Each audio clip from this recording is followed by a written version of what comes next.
like to invite you to the 10th anniversary of the Northern California region of the Nash Club of America. This region was founded in 1973 in San Francisco, August 25th to be exact, and we are here at the South Shore Center this day, August 28th, correction, 27th, to celebrate this occasion of the 10 years of the club existing. Today we have approximately 50 cars on display, varying from 1929 all the way up into the 70s, with the AMX and Javelin clubs participating. Metropolitans from the 50s, early 20s, 30s, in the 40s, and we also have a very rare 1942 Nash, and also cars in the 50s.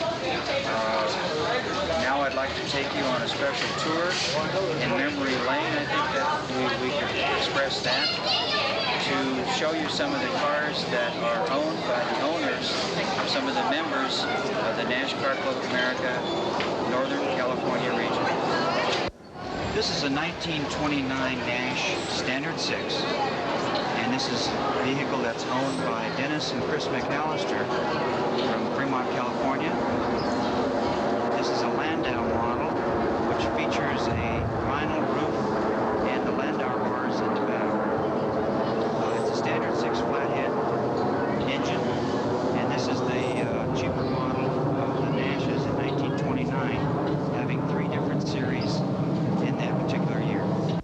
This vehicle is a 1932 Nash 980 series, which is an 8-cylinder inline overhead valve engine with a dual ignition.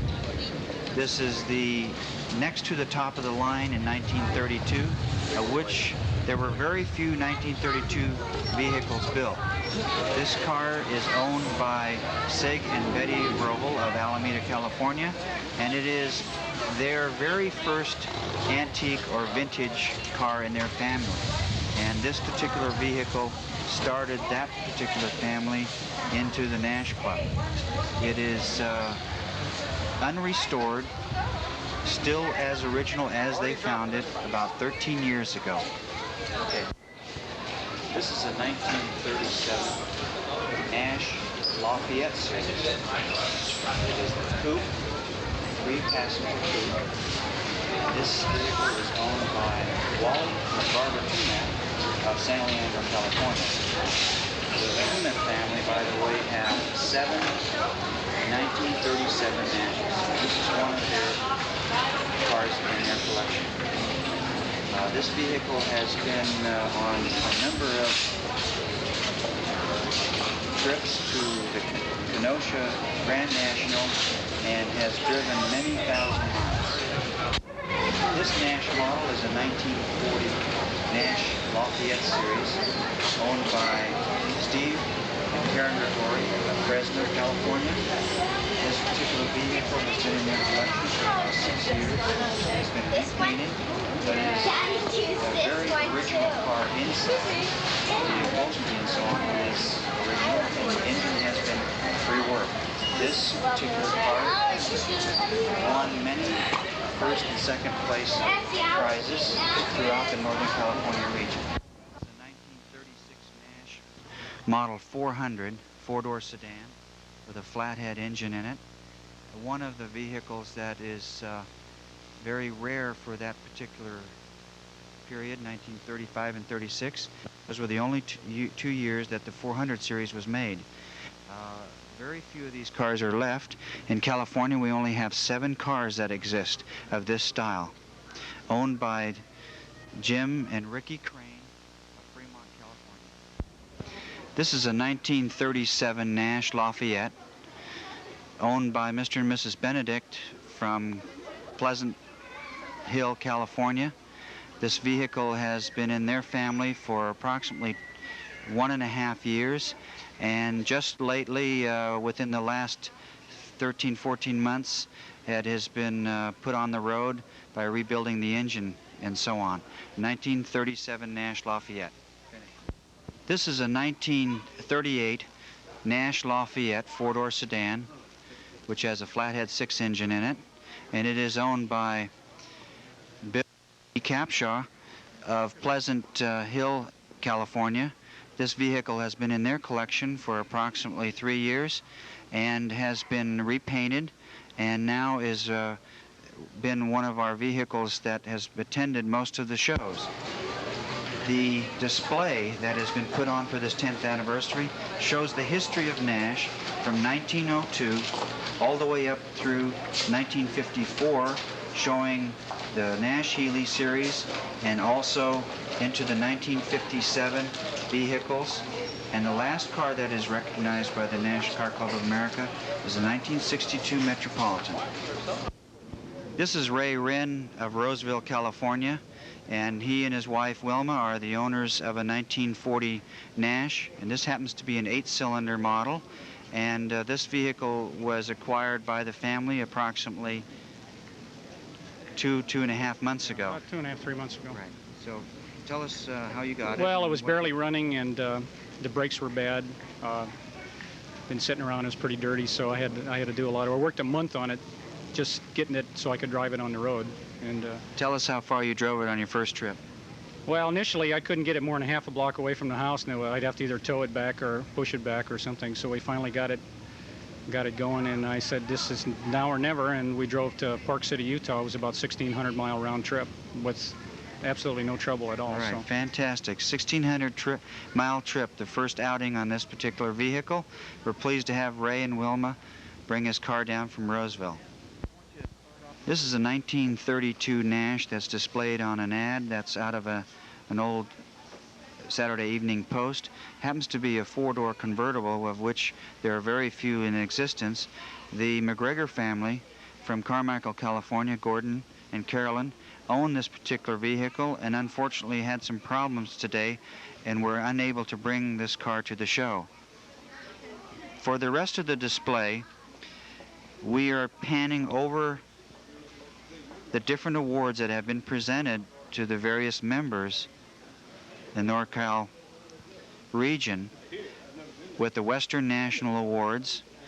The first Western National was in 1975, 76 up in Reno, 77 also in Reno, 78 in Reno, 79 was the Grand National. There are other various awards that the McGregors have received. The Thomas B. Jeffrey Award, and also the Charles W. Nash Award, and various long-distance awards, plus other ribbons, trophies, and plaques that were presented to the McGregors for their vehicles and their collections, which also includes a 1953 Nash Healey.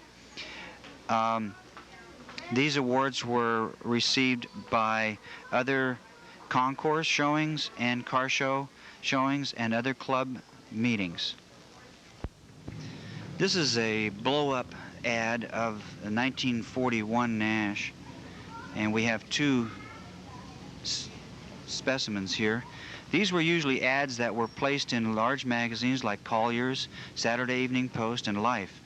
This happens to be one of a 2-page ad, which is a blow-up, which was in the dealership windows, and this was usually divided in half. It was a centerfold in usually a Saturday Evening Post. These are examples of some of the literature that the members of our club also collect along with the cars that they own. Unfortunately today for this show we do not have a 41 to put on display, but we do have these fine posters and examples of some memorabilia of the Nash cars. This is Wilmer Walker, and he is the owner of a 1942 Nash, which happens to be a very rare vehicle. As far as I know, we only have approximately 3 or 4 of the 1942 Nashes that exist in the state of California. And here's Wilmer to tell us a little bit about his 42 Nash. Thanks, Ig. Tell us when you first got your car. Well, we bought it about 16 years ago. One of my daughters bought it when she started college from some neighbors of ours. She paid $60 for it. Ah. And it made us the second owners of the car. Is that right? And it was painted battleship gray at the time. And for her, we painted it blue. And more recently, we painted it the red that you see on it now and redid the inside. Right. What year did you buy the car, or did it come into your family? Do you remember? Well, I think it was about 72, something like that. I don't really remember for sure. We've had it quite a while. 1972. And of the restoration and so on, and the driving it to various meets and things, I understand that a few months ago you took this vehicle on a nice long trip.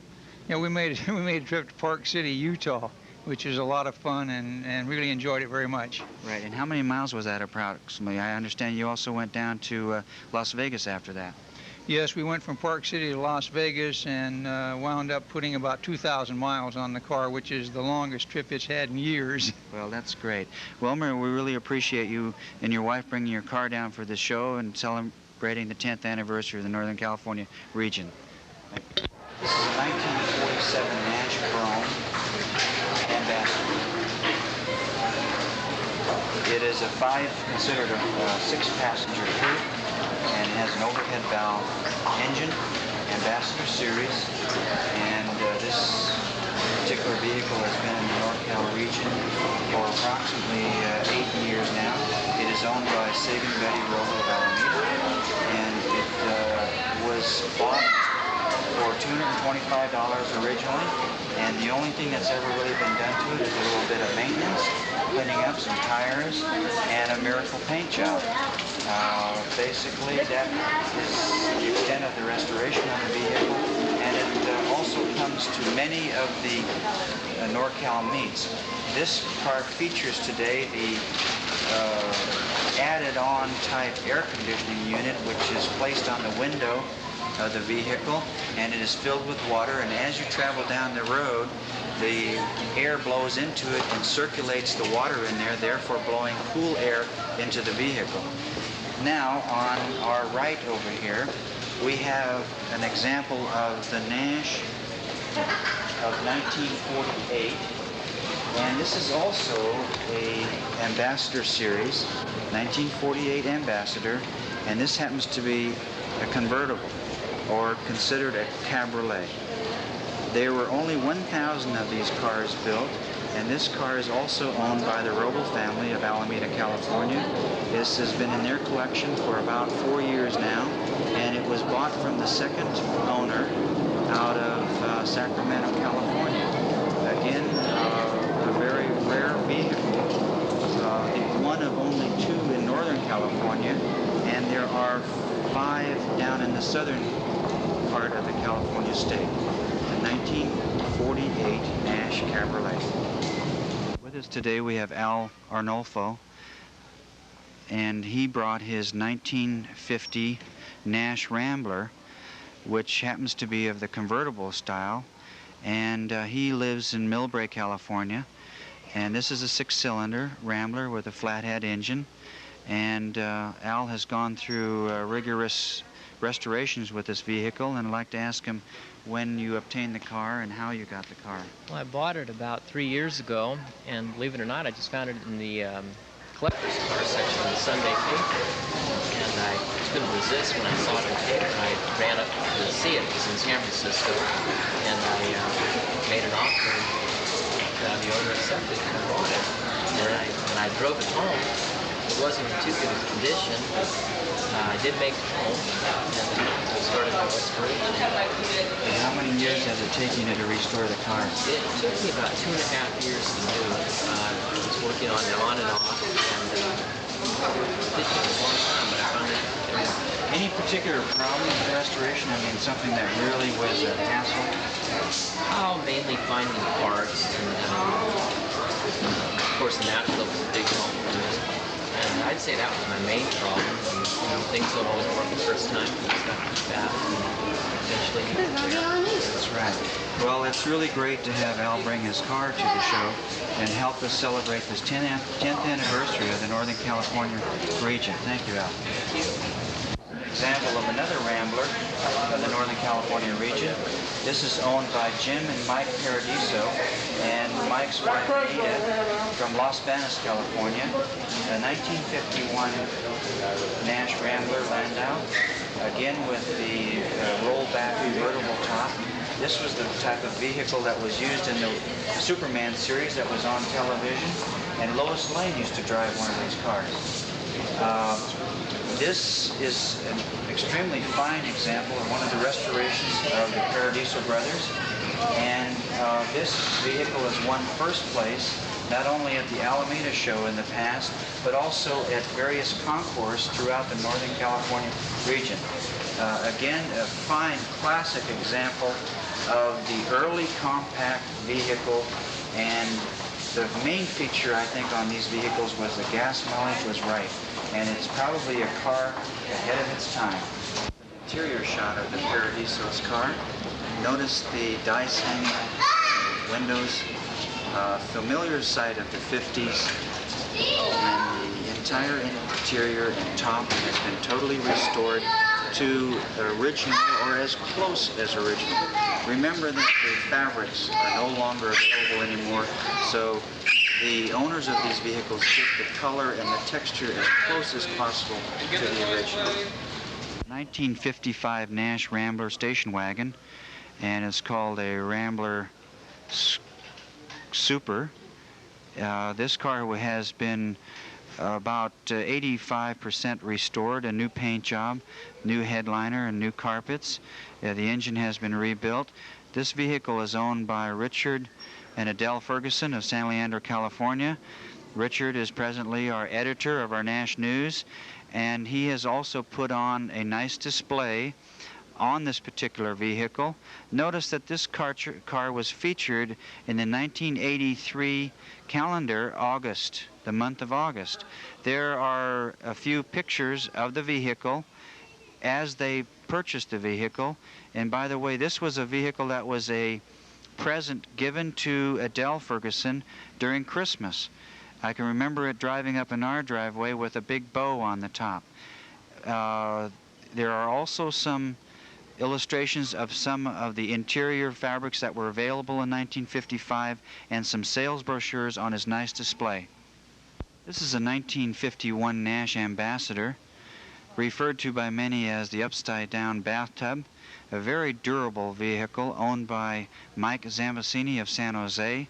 This car has been totally restored, all chrome has been done, and the price of the chrome today, just in redoing the chrome, at today's price is $1983, is about $1,000 worth of chrome on that car. The car was repainted by Floyd Bailey of Elk Grove, California, one of our members, and this is a very nice example of the 51 Nash bathtub. 1952 Nash Ambassador Series from Modesto, California. And this is owned by Mr. and Mrs. Philip Cruz. This is a vehicle that has been gone through almost completely, and a new paint job. This particular car was unfortunately on its way to Park City, Utah, and broke down in Reno and was not able to make it to the Park City, Utah meet. But again, this is a very good classic example of the nice four-door Ambassador Series, which happens to be a super, and a very road-worthy vehicle, extremely nice handling, and can easily carry 6 large adults and several pieces of luggage to a far destination with a very comfortable ride. This vehicle before us is a 1954 Nash Ambassador, the Farina design. It is of the Ambassador series, which means it is an overhead 6-valve vehicle, and this happens to be a custom series, which means that it has the Continental kit on the vehicle. It also has the option of making the interior into a double bed. This car was acquired by the Roble family of Alameda, California, approximately 9 years ago, and has actually remained about the same in condition.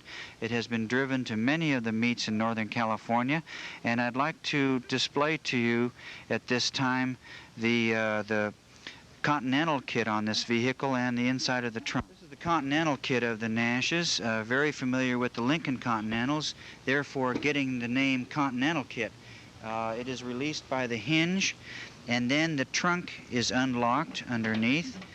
And this particular vehicle is of a very original condition, originating from Sacramento area, and the interior of the trunk and so on shows some Samsonite luggage of the 50s vintage, making this a car that is very complete as far as the 54 era. This is an example of the Nash Rambler of 1956. 1956 from 1955, you'll notice a large change in the vehicle as far as the size goes, and complete change in design. It came out to be a much larger car. In fact, so many consumers complained that they wanted the Nash Calvinator AMC Corporation to bring back the 1955 Rambler, which they did so in 1958 again, 59 and 60. This particular Rambler is owned by Lynn Clark of Martinez, California, and this is the first time that I've ever seen this vehicle, and I think it's the first time that we have had this vehicle in any of our shows, and we're certainly pleased to have Lynn bring this fine vehicle to our 10th anniversary in Alameda. This is a 1956 Nash Statesman Series Super, and the owner of this car is Lynn Clark from Martinez, California, and this particular vehicle has been in our club in Northern California for about a little bit over a year now, I believe, and Lynn has brought this car to many of our gatherings throughout Northern California for the past year or so. Lynn, how did you get your car? Well, this car belonged to a gentleman in Lafayette. His name's Francis Nunley, and he was going to fix it up, and it sat at his place for a while, and he never got around to it. And I saw it in the paper, and I was the first one there, and managed to buy it from him. It was $650. Oh, great. That's a good buy for $650. This particular car, I think, and you can probably vouch for this, is a very good road car as far as luxury or comfort. And does this also have the bed option where it makes into a bed? Yes, it does. Oh, is that right? Have you ever used that? Well, I didn't use it on this car, but on the Nash Rambler, I've used that. Oh, is that right? And how did you find that? Well, I had a sore back the next day.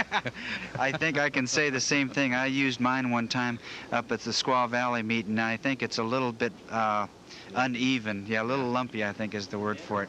Well, anyway, we certainly enjoy having your car here, Lynn, and we appreciate you coming out for this meet. Thank you very much. Thank you. This is Doug Galvin from Sacramento, California, and he happens to be with the AMC Rambler Club, and he brought his Rambler down this weekend for our car show, and I'd like to have him tell us a little bit about his Rambler and how he got it and so on. Okay, my wife and I bought this car 3 years ago. We needed a station wagon, and we located this from the original owner. He lived in the Sacramento area, and he was interested in selling because we were going to preserve the car and make use of it. We've been driving it. Now has 158,000 miles, very trouble-free, and we're very, very pleased with the car. Is this the car that you also drove to Kenosha this year? No, when we went to Kenosha, we drove our convertible. We also have a 65 Rambler convertible. Oh, I see. Yeah, this is a very nice example of a 65 Rambler station wagon. I can't really see how much it is so clean and so nice and so original. Is that an original interior, or did you have that redone? The interior was redone by the original owners about 6 years ago. We're pleased with it. At least they kept a good color scheme. That's right. Yeah, I noticed that. I think that is really great. So you're the second owner on this vehicle now? Second owner. That's We're great. very pleased with it. That's good. Well, he's also brought some literature over here for us to look at. And there are some good examples of some of the Rambler items that are available to the Rambler people as far as their literature collection, some very rare items. In the upper left-hand corner, there's a coloring book for kids to color their favorite Rambler, and some very nice pieces of literature like the Rebel Machine. And we'd like to thank Doug and Terry for coming down and sharing their car with us with this 10th anniversary of the North Cal Nash region. The new AMX. This is a vehicle that is now being collected by the CACI, which is the Classic AMX Club of America, and also the American Motors Owners Association.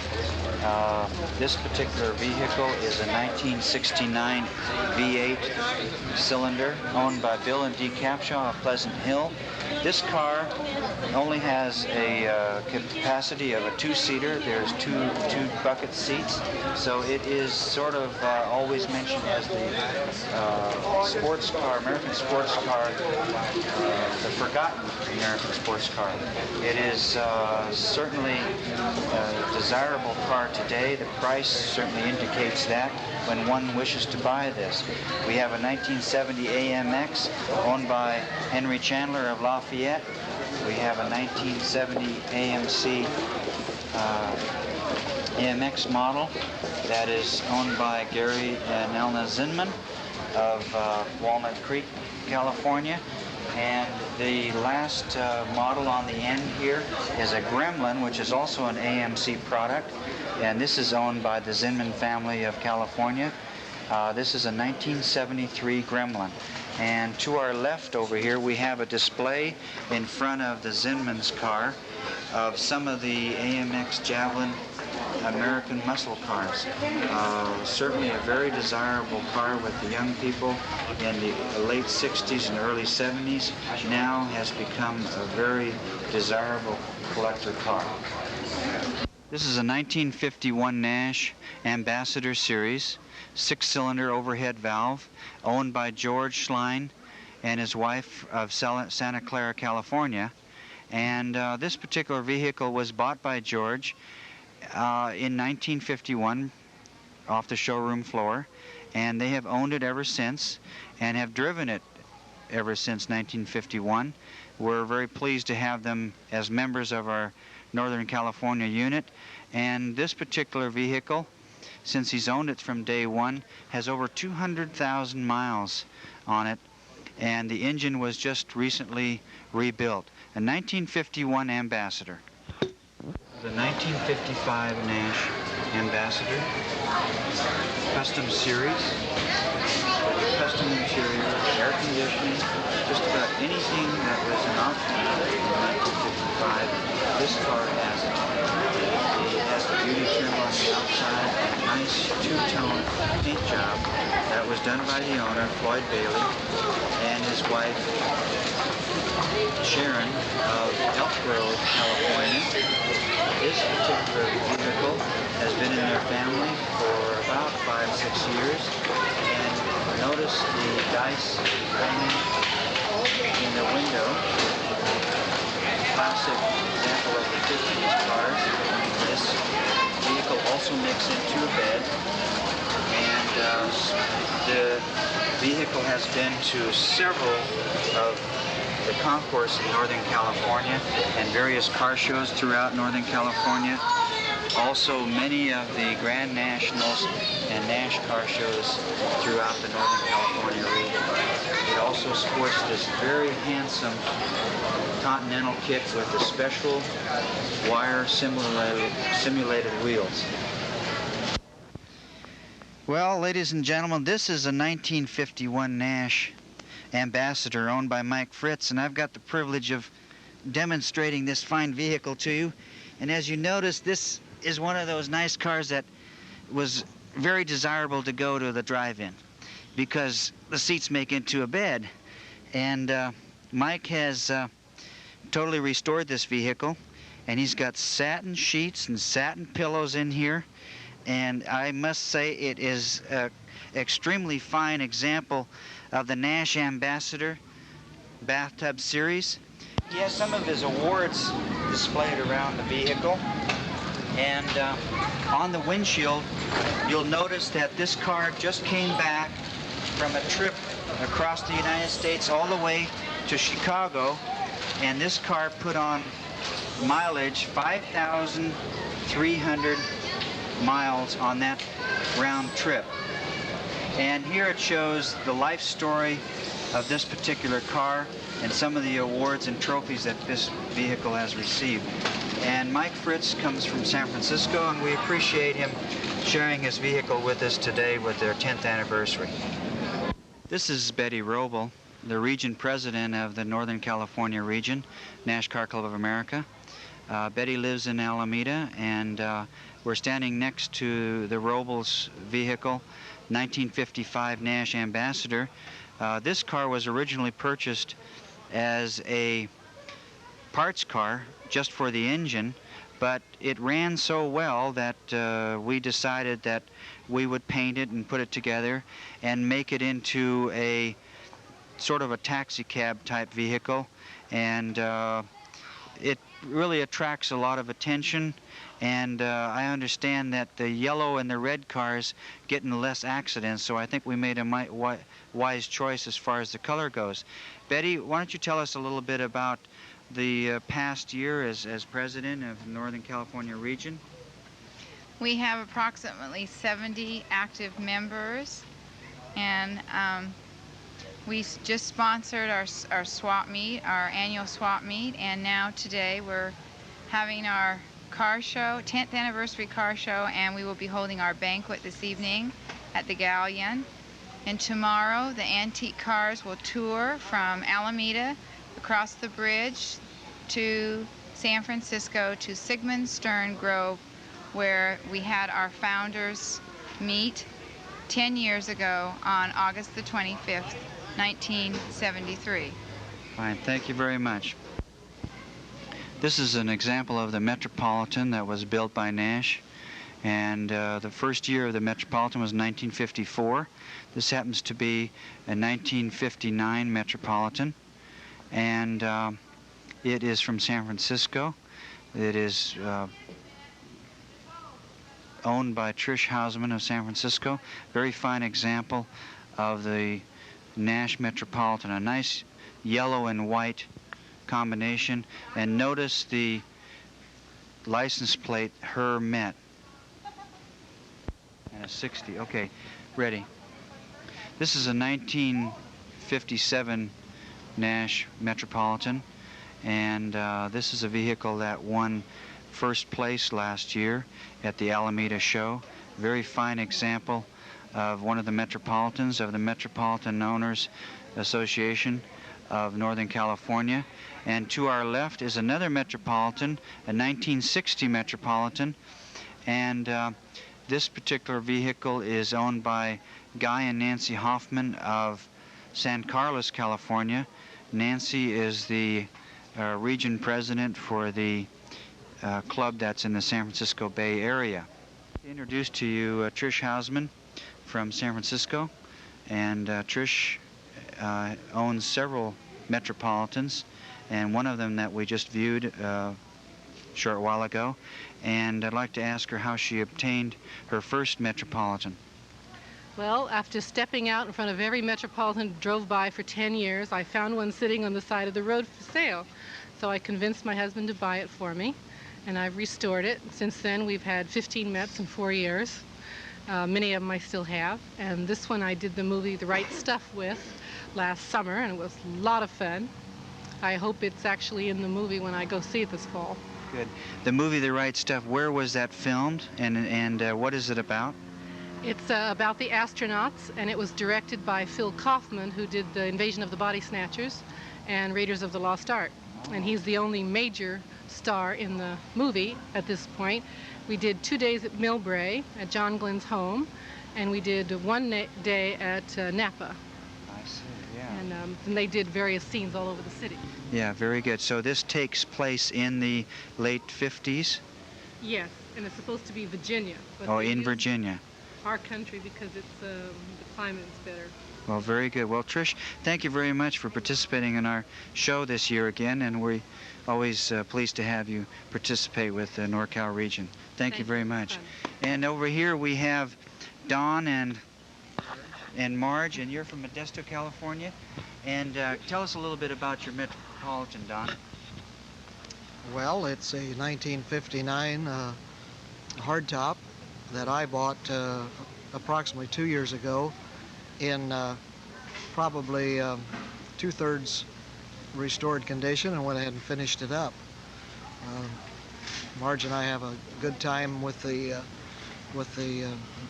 Central Valley Club and some of the activities, and we get a it's a fun thing to take out occasionally to a car show and just to enjoy. Well, very good. We certainly appreciate you coming the long distance, and this is your first time for the Alameda show with us? Yes. Is that right? Good. Well, We certainly do, yes. We have an award that we'll be giving out this evening for the longest distance with a vehicle driven, and then we also have one for the person that has traveled the furthest distance.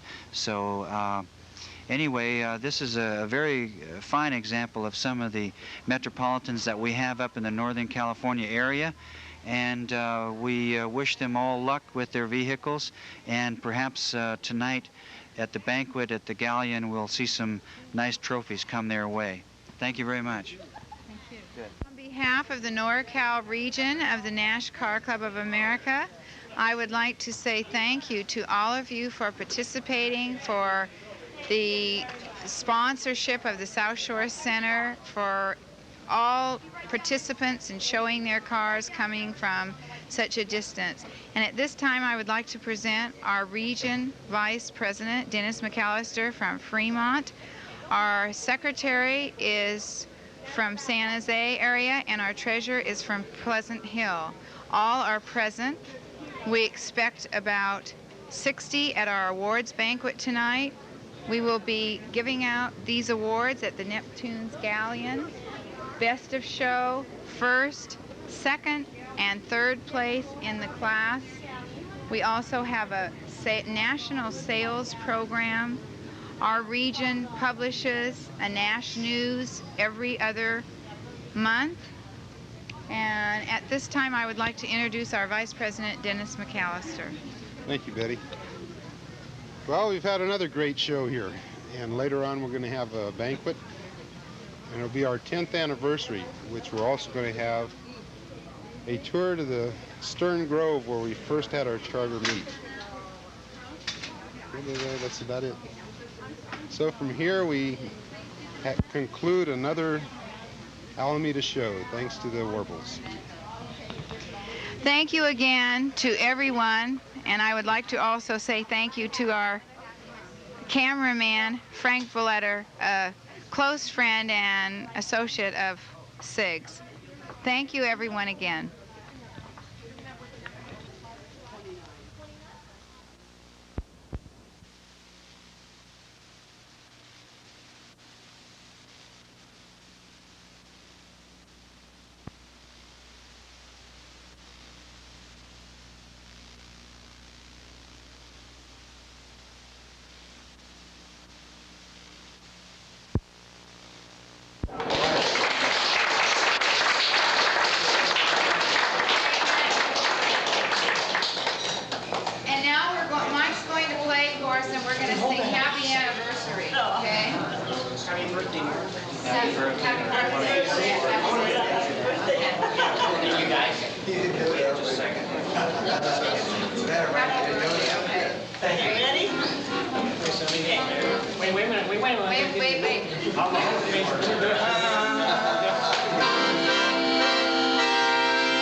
Well, we haven't had enough.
Standpoint, but just as a Western director standpoint, the pride really showed because our region has been extremely influential and beneficial to the national organization.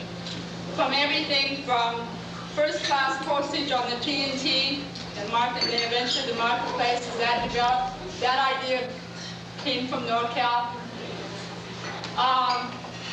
The idea of rotating the Grand National to each division across the country instead of having it in Kenosha each year, that idea came from NorCal. And I think perhaps the proudest thing that I'd like to show you is this roster. In it, you will find things that were generated by NorCal region members. The condition guide section, where you tell what condition your car is in. So when someone contacts you, or maybe you've got a parts card, it's number 6, and they're looking for parts, that idea came from someone in NorCal, say Volvo. The idea of changing the roster way back when to last name first, so it's easy to find people, Rich Ferguson, NorCal. The idea of on-the-road assistance to members, having an asterisk by your name if you're willing to help somebody. Don and Richard Coy, NorCal. And last but not least, I received a lot of compliments myself for the work that I've done on the handbook section of the roster. And just a quick parallel came to mind, because while I appreciated the compliments, it was just like when Gordon McGregor said, let's start a chapter here in Northern California. Gordon McGregor said, let's start a handbook section of the roster.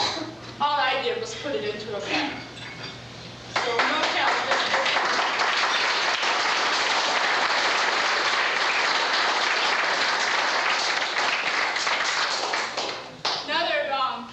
Another facet that I thought of too is over the years, NorCal region has had members on the board, a total number of 9 years between Gordon McGregor, myself, and Sig Volvo. And that's 10 years of our existence. So we've had a pretty good representation even on the board. What I'd like to present tonight is kind of what car clubs are all about, and I think something that the Nash Club in particular is all about. As I sit tonight and see babies, see pictures of grandchildren, we're a family club. And it gives me a lot of pleasure to have my whole family with me here tonight. But back when there wasn't a NorCal region, there were a couple of people that had kids that ranged from, I guess, 1 year to probably about 13, 14 by then. And we would get together, go on picnics and do things, and it created an environment, created an enjoyment. And that type of support and that type of enjoyment and that type of feeling which you people get when you come to meet and enjoy each other, enjoy your friendships with each other, is the kind of thing that really makes a club grow. We have with us tonight the very distinct pleasure of having a former member and his ride with us tonight. They were the kind of people that said, hey, come on over. We got a Nash, you got a Nash, guy down the street's got a Nash. Let's do something. Let's go on a picnic or do something. And that kind of enjoyment and growth stimulated the concept of the idea, let's get more Nash people together. Because we were doing it on just the fact that the three of us lived in San Jose, we enjoyed each other's company, and the rapport was there. And we wanted to get more Nash people together. And then, like I say, at that point, that's when Gordon said, let's start a chapter, let's quit some messing around with informal picnics as we got the Nash people together. This couple helped us in moral support in informal meets, such as blowing up balloons, opening their house up when it started to rain on a meet, that type of thing. And I don't know if they remember their membership number or not, but I'd like to say to both Wayne and Betty Wenger, number 362 is still waiting for you. I'd like you to please go back to the club.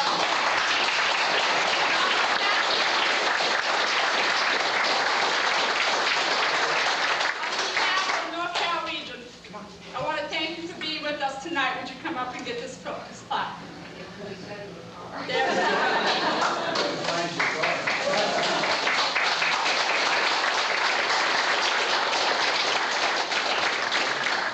Okay. The plaque says NorCal 10th Anniversary Car Show, South Center, Alameda, August 27th, 1983. Wayne and Betty Wenger, appreciation for your efforts in forming and shaping the NorCal Region NCCA, the NorCal Region members, 1983.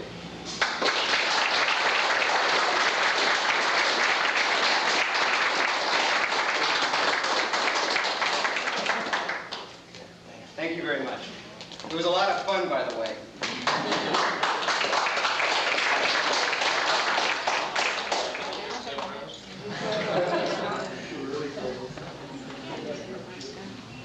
Thank you from all of us, Wayne and Betty.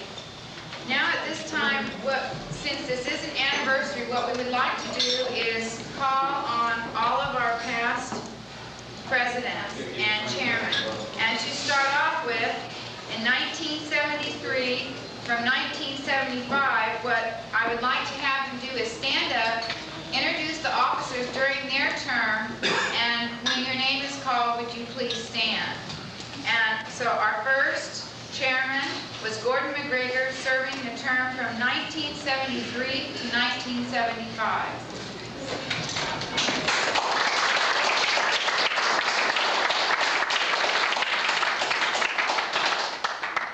Well, we were young and that was kind of foolish. And so I became chairman. And we didn't have enough members to really help us out big board. So we combined our secretary and our treasurer position, and we had three officers then. Ray Rand was our vice president. Connie Draper was our secretary treasurer.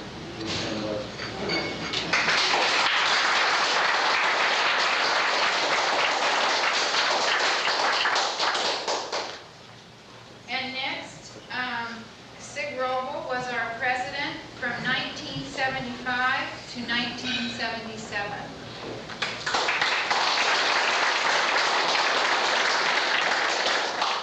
It's been a long time. I had to look it up. In fact, my wife looked it up for me.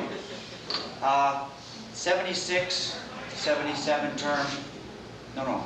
Yeah, I guess that's right. Anyway, the vice president of the NorCal region was Richard Ferguson. Richard, would you please stand?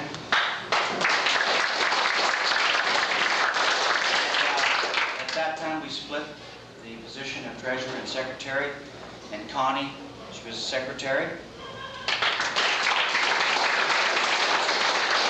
And for those of you that remember Nadine Wiley was our treasurer at that time. She's not with us this evening, but they still live up in the Santa Rosa area, and we see them every once in a while. For 77, Richard again was the vice president, and Karen Grigori was the secretary. Would you please stand?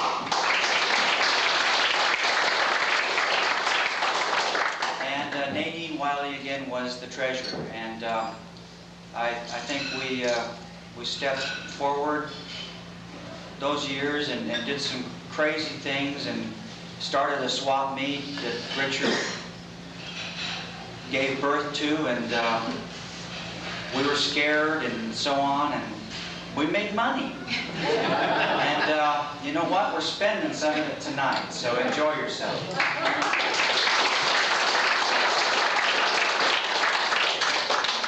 Next, I would like to call on Steve Gregori. He was our president serving the term from 1977 to 1979.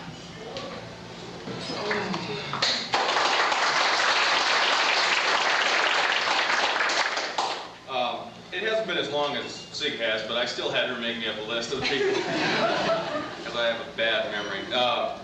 In '78 was a pretty big year for us because I think in '78 we started planning for our Grand National in '79. And the officers in '78 were, Vice President was Rich Ferguson, wherever he's hiding at. And inconvenient because she was in the same house as me usually, was Karen. Treasurer was Dennis McAllister. And '79, everything's the same except Sig Roble was the Vice President in '79.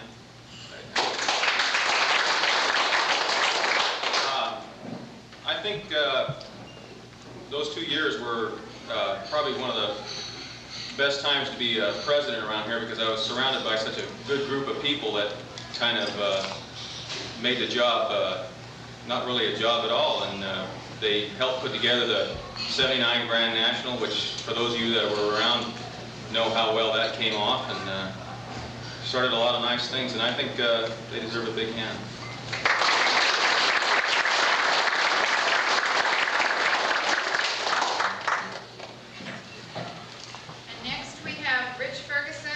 Our president from 1979 to 1981.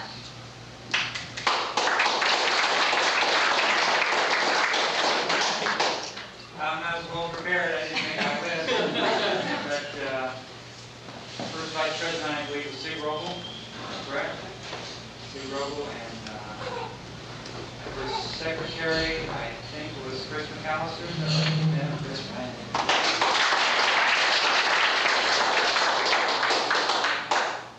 Treasurer, I believe, was Dennis.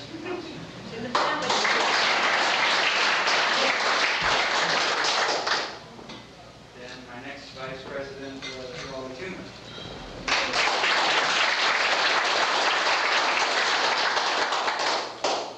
And the rest I forget. Griffith. John Griffith. Treasurer. John Griffith was treasurer for a while? Yeah. John's not here, but he's a co-editor on the newsletter. And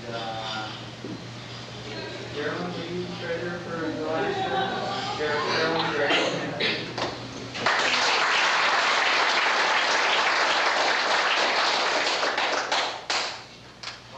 Was Karen secretary for a while? Okay.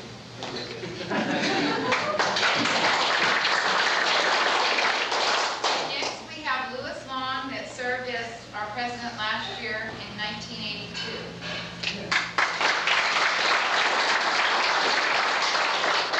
I had Sharon Bailey was my secretary.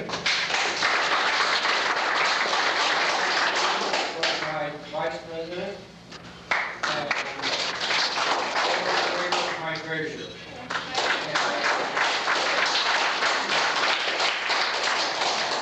Sorry that you other people didn't have as good a crew as I did, but it's the best you can do.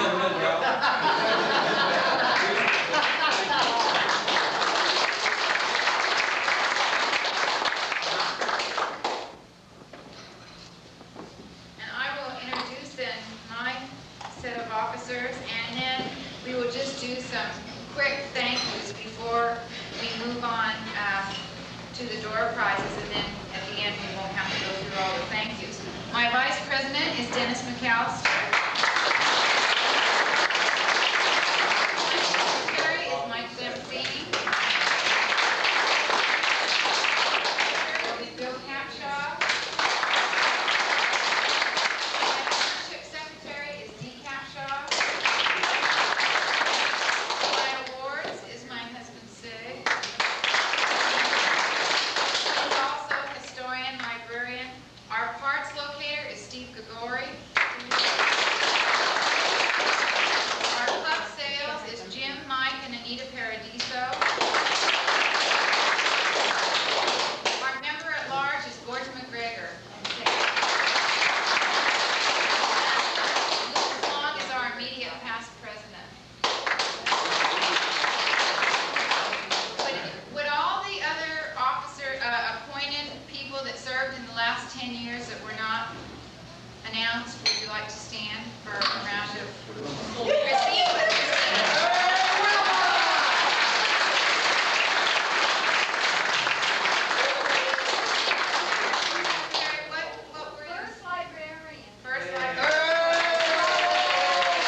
meet. I don't know if all of you know the swap meet results. It will be coming out, of course, in the next Nash News. We made $475 after we paid our bills. We hope we cleared about $400. We were really hoping for a little bit more, but that's just the way it turned out. We had quite a, because of the split in the meet, the swap meet and the banquet today, the car show and banquet, we had really a small crew that helped, but we made it through. At times we wondered if we were going to. I'd like to especially thank Wally. He helped me a lot. Dennis, Wally brought the garbage cans in. And Richard was there with the fire engine as usual. And Bill and Dee Count Shop. And we, again, we had a very small crew, but we successfully made it. And $400, I think, is nice.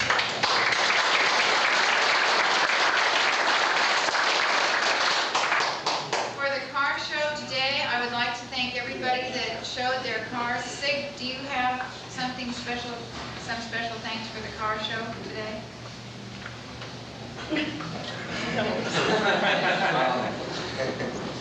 In the interest of time, I'll do that at the trophy time. Let's roll it, girls. Okay, well anyway, thanks to everybody that worked hard, shined your car to bring it out. I would like to thank everybody that worked on the banquet. For those of you that don't know, we had 4 meetings at our home on Pearl Street. And the Capshaws, and Mike Fritz, and the Walkers, and Mike Samasini, and the McAllisters were very faithful in attending all of these meetings. We worked really hard on this. Had a few problems that we had to iron out, and I really appreciate it. And I hope everybody has enjoyed themselves tonight. And I'd like to especially thank all of you for all your help. For this banquet tonight, I would like to say that would you please stand, Bill and Lila Walker? They made all the decorations. Oh yeah.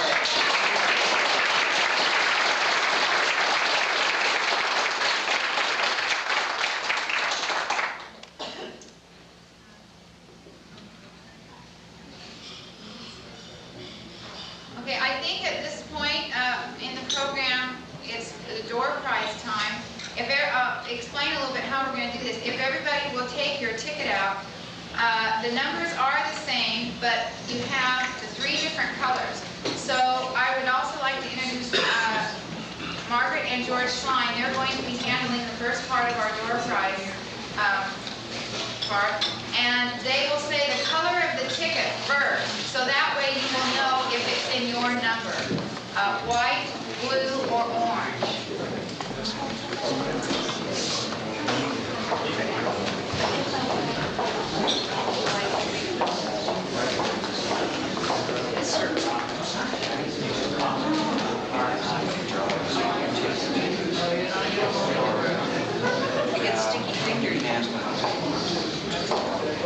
They do not have a list of the donors, so maybe when they hold the item up, if somebody wants to holler out that donated it, then... Do they pick their own, or...? No, we just pick one out. Okay. One of you going out. Well, we got 4 pins of motor oil. And I have a white ticket in my hand, and the number is 018. White ticket. 018.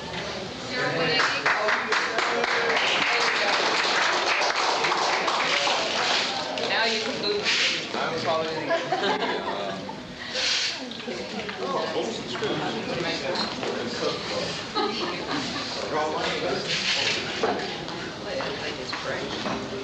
We need it. Okay, there you go. What do you want me to do? He's got it. We have a white ticket, number 9. And the prize is a box of bolts and screws. Loose ones. Number 9. There you go.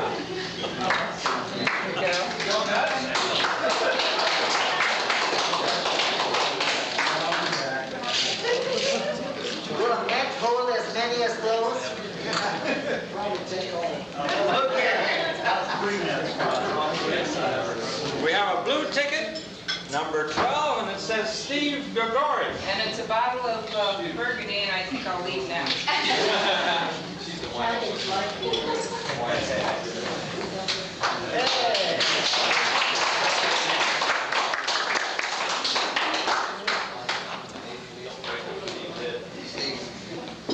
You draw.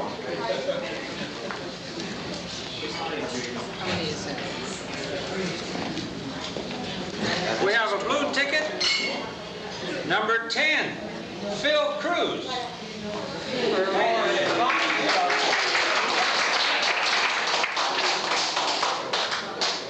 It's good to get off that full run, Bill.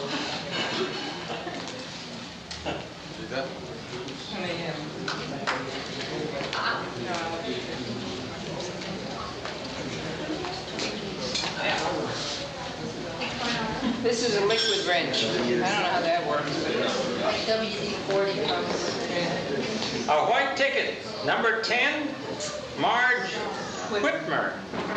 Oh, good.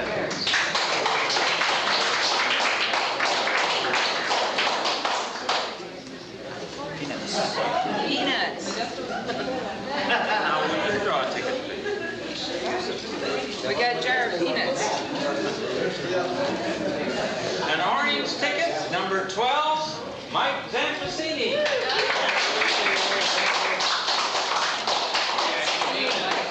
Are you sure you need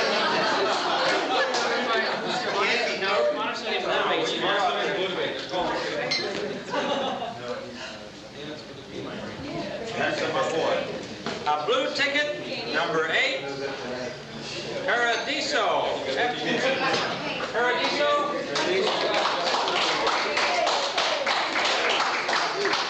I'm going to give you some soft soap. How about that? Now, will you draw one? I think there's...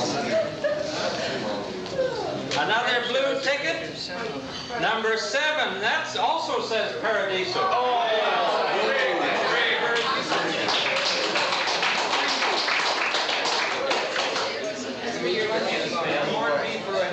Thank you. From San Francisco with love. You draw.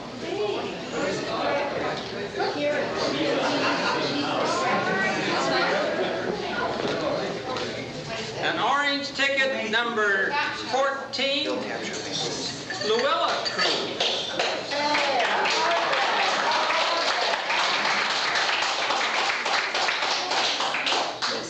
This is really neat. This was made by one of our members, and it has the Nash emblem on the front. Super. Oh. Bill Capshaw. Oh, great. You could ask for that. Surprise, surprise. Surprise package. A white ticket, number 2. You did? All good things come in small packages. This is a big one. Sorry about that. Giant rolled-up spring, right? Well, this is a little luncheon set.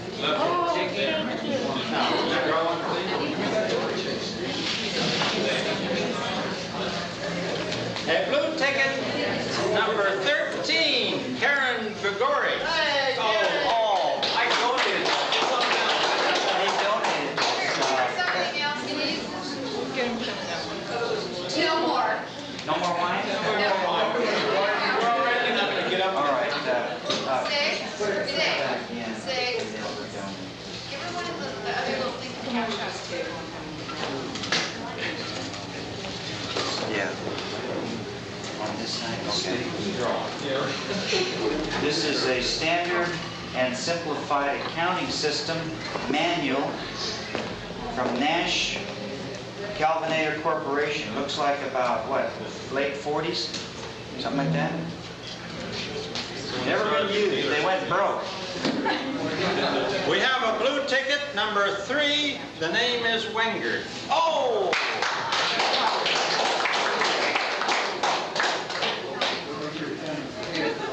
You got all those cards. Now we go. Thank you. Now will you draw one? seem to catch it. Which one? Doesn't matter. I'll just give it to him. White ticket, number 16, Gordon McGregor. Hey.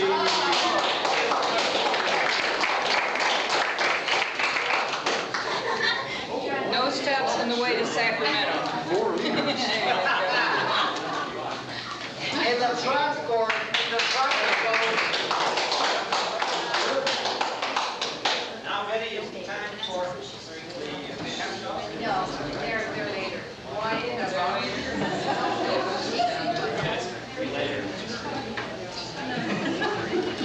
At this time, I would like, we're going to have a few announcements regarding our upcoming event, but first I would like to call on our Western Director again, Connie Gray. Yeah, I forgot to mention something, and it's kind of important. The Nash Times is going to be a little late this month because Betty Dorshak's mother died. And some of you probably know she's been sick for a long, long time. They went back east, packed up a house in which her parents had lived in for 30 years, sold Chippendale furniture. She says, you know, like the kind you and I you saw in Illinois? And I'm going, yeah. She's got a memory like that. But they really had a rough trip of it, and she now has her 92-year-old father home with her, and a truckload of furniture coming to her house, probably things they couldn't part with. I have a card here that I thought would be kind of nice for us to sign. If you just pass it around, there's a pen, I'll have it inside the folder, and if you can return it to me as soon as it looks like it's gone all the way around. Okay? I'll start it over here with the head table.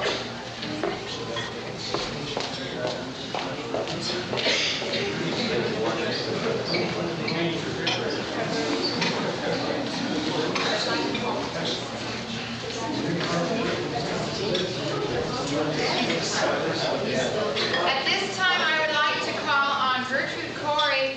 As most of you know from reading your National News, we will not be receiving another publication of our National News before our next event.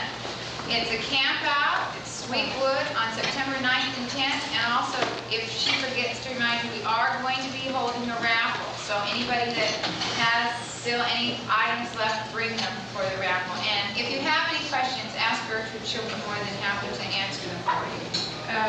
November of last year, Dawn and I sponsored the first camp out on the coast, close by Half Moon Bay, and it seemed to be a real fun event. We really liked it, so Dawn and I again decided to sponsor it. It's going to be September 9th, 10th, 11th, which is Friday, Saturday, Sunday. It starts Friday afternoon at 2, and the camp out, the overnight will be Friday night and Saturday, with leaving time on Sunday at 12. We have to be out of there by 12. You all received the flyer in your last newsletter with all the instructions on it. I would like to ask you to give me sort of a show of hands if you tentatively think or sure think that you're going to come, because I have trouble planning for the food, and it's sort of, you know, overwhelming unless you know somewhat how many people will show. So if you would at this time please raise your hand if you feel, you know, if you have more than one member, please hand 2 hands, and otherwise put and all that will do, you know. Okay. Sweetwood? Sweetwood, yeah. What's happened to the rest of you people? Loins. Okay, that's it? Okay, great. That's it as far as those who are here tonight are concerned. There may be more. Thank you, okay. Well, just spread the news, you know, we're really looking forward to a great time. Is there anything else that you need to? And Don is planning on it. I'm going to be in and out because unfortunately it happens to be the opening of my school that weekend, and I'm really, really involved with that. But Don is planning on a tour of the coast that Saturday, which, if you remember last year, that seemed to be really a highlight of one thing. So that's basically it, isn't it? Bring your camping gear. You cannot have motorized vehicles. You have to have a camp, I mean, like a tent or, you know. There are toilets available. Is it allowed to have an electric blanket?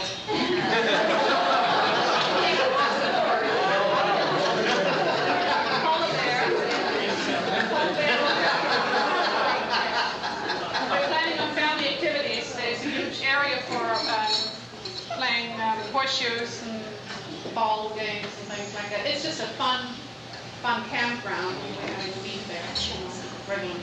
So I think that's basically it. Anyone have a question? Okay, great. Thanks. Let me add a couple of things too. You know, last year we started our house in Burlingame and we toured through Hillsborough up to Skyline and back up to San Bruno over Devil Slide and down to this place. And you had someone to follow to find it. And this year you're going to be on your own. You'll have to use the map on the bulletin. It's about 3.5 or so miles north of Half Moon Bay. It's between two horse rental agencies, so there shouldn't be a problem. But there'll be no other markings there. It's right in the midst of a eucalyptus grove on the highway, and you just fall off the road and go in there. We will have some small assignment, I'm sure.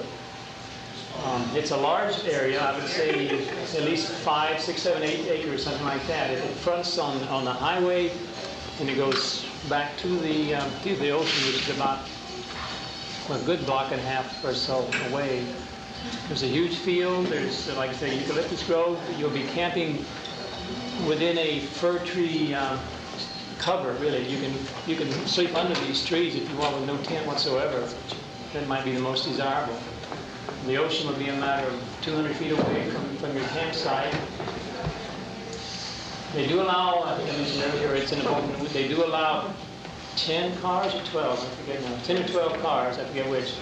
So those who maybe the first 10 or 12 there, and preferably Nash's, then you would stay there. If more come, we can always park your car across the highway and walk in. And by across the highway, I mean it's a built-up area. It's not desolated. In the tour on Saturday, I hope to take you somewhere along the same route that we did last year, returning. And I would go through Half Moon Bay, and then on down the coast another 12 or so miles through the towns of Pescadero, maybe La Honda, and some of the old, really old coast communities. These go back to 1880s, 90s, somewhere in there. You'll see some old areas. You see part of the old Coastline Railroad. Well, there's not too much left. The Coastline Railroad stations are still there. Anyone else have a question? I'm disappointed that more people didn't raise their hands, because last year it seemed like it was such a hit that everyone was looking forward to next year. In sleeping under the trees, how about the ants? Are they bad? No. No worse anywhere else. The coast side has a neat climate. You know, it never gets, it never goes below 40, I would say. And also, it never goes above 75 or 80. So in the 70s will be a nice warm day there, and with the sun out, this is the high point of the year. We were very fortunate in getting this particular date. Last year we couldn't get any better than this was in November. But the prices went up, so this year I think there's one reason why we were able to get a date in September, which is the peak of the summer season on the coast. If you ever wanted to enjoy the coast, this is the time to do it. Yes. We lived there 4 years, 20 years ago, so I somewhat know what we speak of. Please come join us. If anyone has any questions within the next week or 2 weeks, they can either contact the Corys or myself, and we'll be happy to answer them. Next, I would like to call on Mike Fritz, who is going to answer any questions and tell us real quickly about our tour that we are planning for tomorrow morning. Okay, tomorrow morning is going to be a real Nashy event. And when you know how special Nashes are, then you know what that means. It's going to be something real special. Okay, we're going to tour. When I say we, I'm not really being truthful, because since Mona Lee and I live in San Francisco, we do a few little things on the other side of the bay that you're going to find out about once you get there, okay? So the tour is going to be led by Sig, but any of you who don't come from the East Bay and want to come directly can do so. We have developed a very complete German-type manual of how to get there. Yes, it's a page long. It includes which turns to take, what U-turn to make, what lanes to stay in. You can do anything you like, but if you get into another lane, don't blame us. If you have to...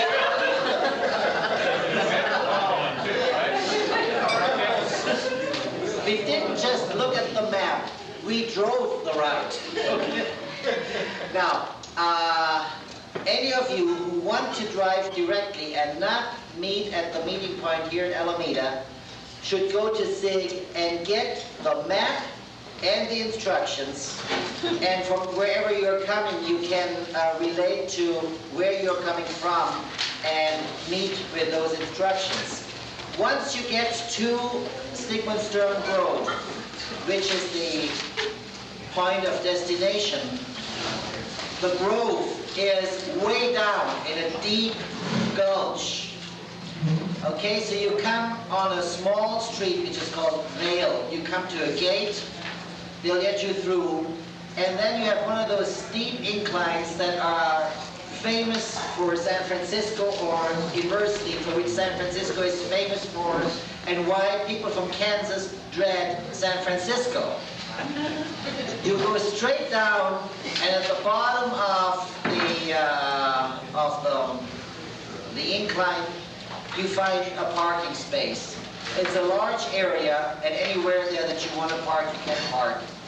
And from there, since we have secured the west parking lot and the east meadow, we wanted the east meadow because that is, from what I understand, where 10 years ago the NorCal region was charted.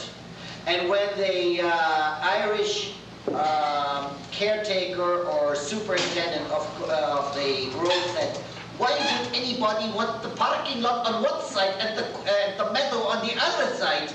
When I said that's a nostalgia thing. So he sort of bore with us. Okay, so what we have to do, where we park the cars, from there we walk, it's shown on the little map, we walk straight through what is called the West Meadow, which is a flat area which doesn't hold any special appeal, except that on concert weekends it's used as a parking lot for handicaps and the media. Okay, so we didn't want it. And then we walk past the area which is where they normally have seating when there's a concert, and past the stage area. And once we pass that, which is very easy to see because the stage is sort of elevated a couple of feet on the right-hand side, although there won't be anybody on it tomorrow, not even in our honor, we see at the far end there's a building, one building. And where that building, when we come to that building, we bear to the left, and from that point on, we can't go wrong. We will wind up in the East Meadow. And that's where, after you all have arrived there, Mona Lee and myself will be pleased to surprise you. And we will, I assure you. So if anybody wants to drive directly, go to SIG for maps and instructions. And be sure to follow those instructions pretty closely. Otherwise, you'll be led back onto a freeway or into the BART station or whatever. And if anybody looks at the map of San Francisco, yes, there might be a closer way to go. But you wouldn't want to go it because it's going to be terribly congested. And for those who follow in the whole group that SIG is going to lead, well, you don't need any other instructions but to know his license plate so you can spot it. And I think that's all I can say at this point.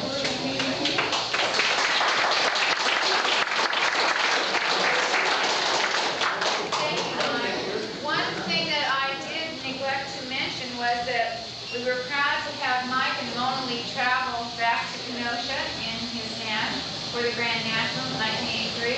And I'm also proud to be able to announce that Mike and Mona Lee were appointed the National Sales Chair people.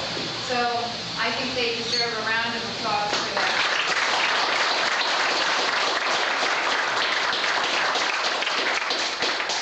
At this time, I would like to call on Gordon McGregor, and he is going to be doing the portion of our program, the 10 Years In.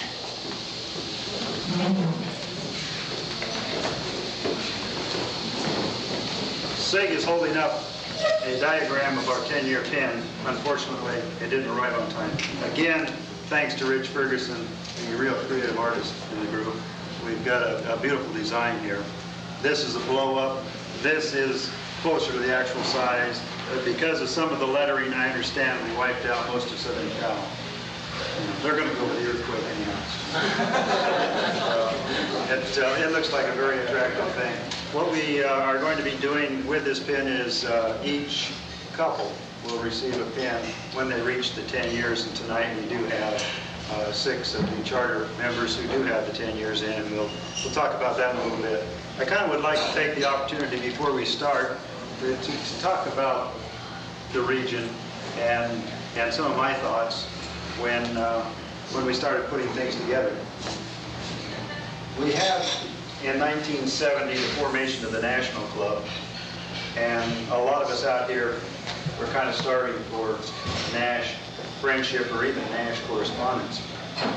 To have a Nash and all the other car clubs around you, kind of outside except down in San Jose. And we didn't know much what was going on until we got the Nash Club formed, and I really found out what kind of car we had. With the Western Region Director then was Bob Soule. His number is 13, so you can see he was one of the early ones. He put on a picnic in 1971 down at Woodside Park and got a lot of us Nash nuts together for a one-shot picnic. It was a very enjoyable occasion. Quite a few folks turned out, new cars. In 1972, Roger and Connie Graber put on another picnic, and Mike Larson then was the Western Director, and he came down to Vancouver, Washington, and we had a picnic out at a park in Hayward. I remember Dennis McAllister showing up in that Negro car of his, hitting the curb and jumping over it. I thought the spokes would put out of the wheels. But that was Dennis in those days. Later in 1972, Carolyn and I went back to Kenosha, Wisconsin to the Grand National. It was the then 3rd Grand National. And we talked with the folks back there, met our president, which was a great surprise. He was about 18 then. We really enjoyed the trip and got to thinking more and more about the idea of getting folks together out here.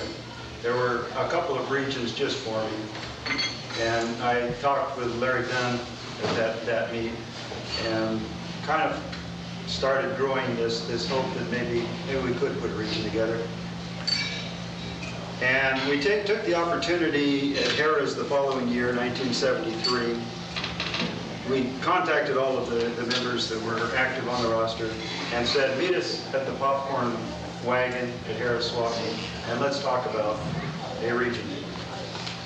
So we went there, and Sig had a booth at Harrah's, and couldn't get away from his booth, but he did sign our original charter. We had to have 5 signatures to charter the region, and I got 6, and one of them turned out to be not qualified because he hadn't paid his dues or something, but anyway, we had the 5.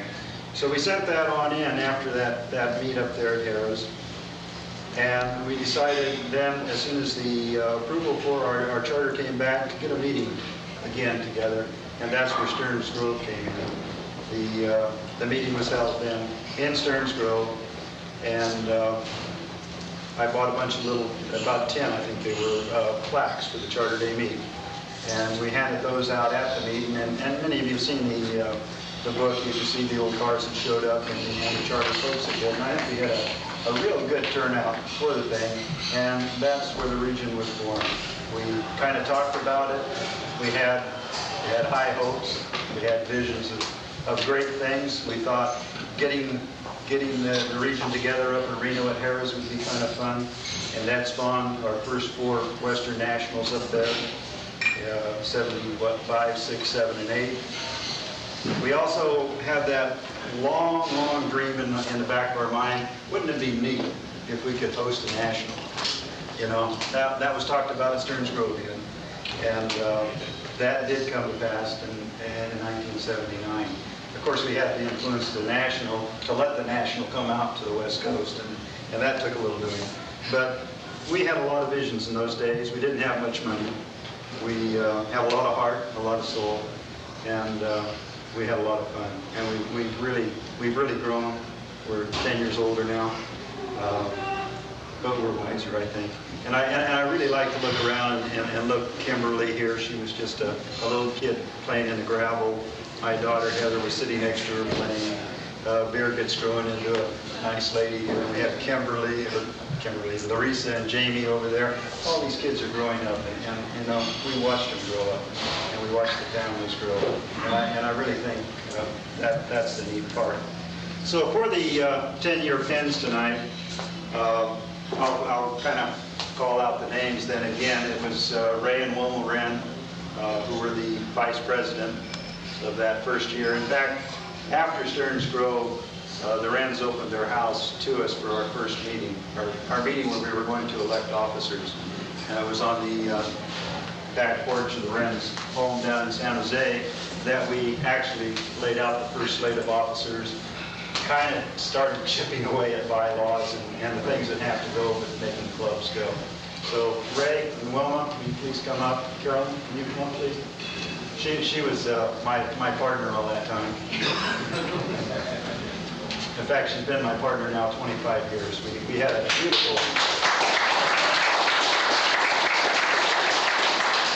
We had a beautiful surprise back in Park City.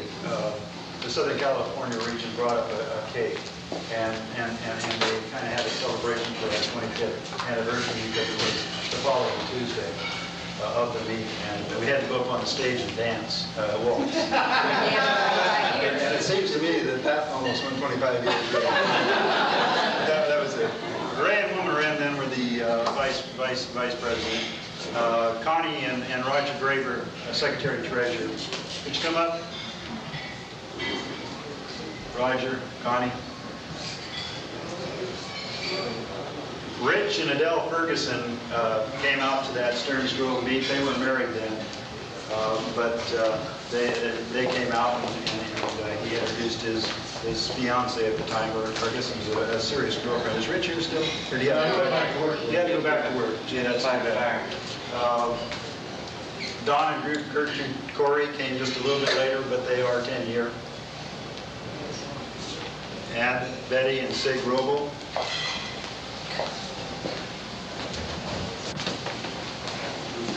There's the 6.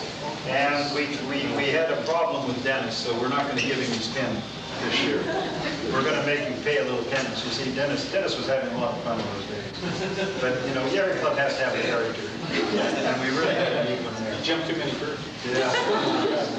So this is kind of it, I think, for 10 years, except for Rich and Dale Ferguson. Harkett, was in, but Harkettige's been in and out too. Yes. So the pins aren't here tonight. They will be when they come back. I guess we ordered 100. We had to order 100. So as people now get 10 years, next year you'll have a few more, and as years go on, you'll get your 10-year pins. And I think they really mean a lot. And like I said, we've had a lot of fun with the group.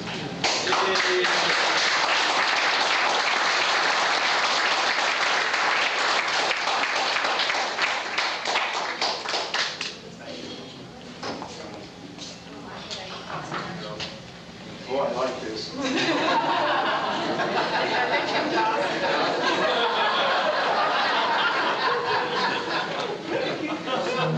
Okay. Yes, Ray. Right there. Like Richard.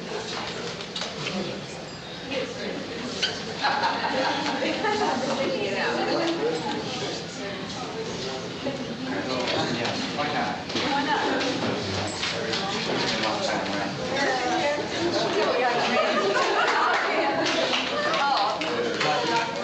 Gertrude, you want to shake hands? At this point, our wife Bill and Dean Capshaw, and they will be presenting the last half of the door prizes. So everybody get your tickets out again.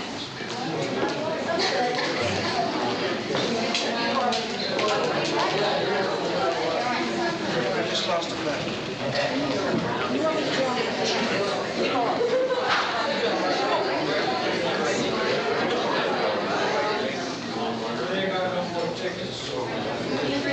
Okay, it's a white ticket, 023, 23. Connie, grab her. Connie? What was it? 1, That's 21.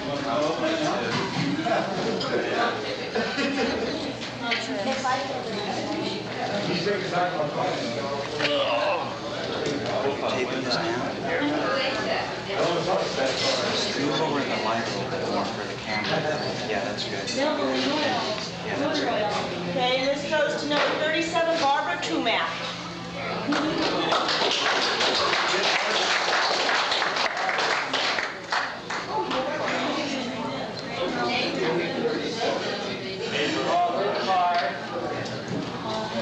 Okay, this is number white, 25, Nancy Shea, S-H-E-A.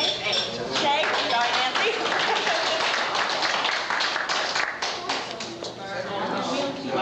Hand them to the girls. Hand them to the girls, they can take them out. Oh, okay. Orange ticket number 4, Betty Wager.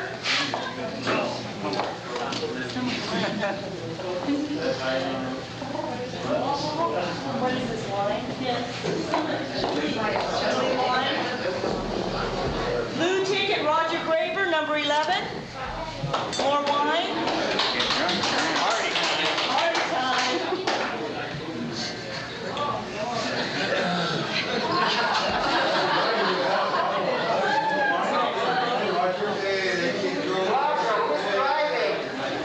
Orange ticket number 10,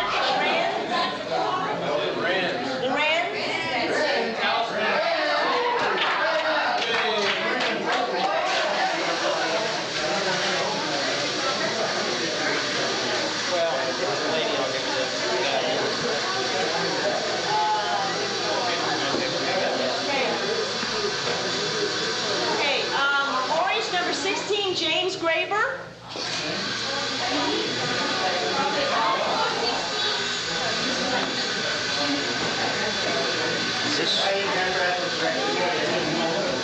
Does this go? Okay. Number 13, Gertrude Corey.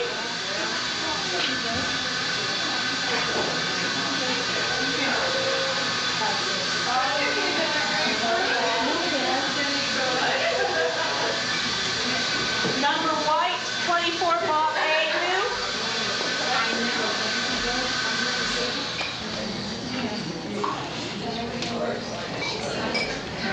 Steve Clears, number blue, 9, Don Corey.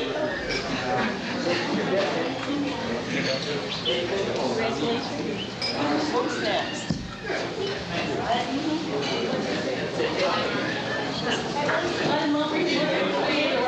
Wally Tumac, number 36, white. It's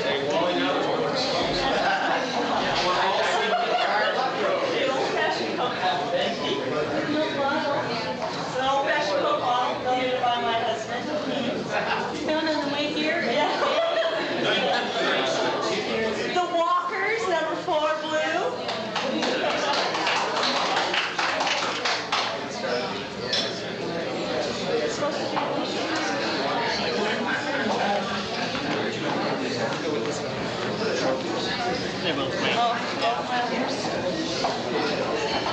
Here's the Rambler pen.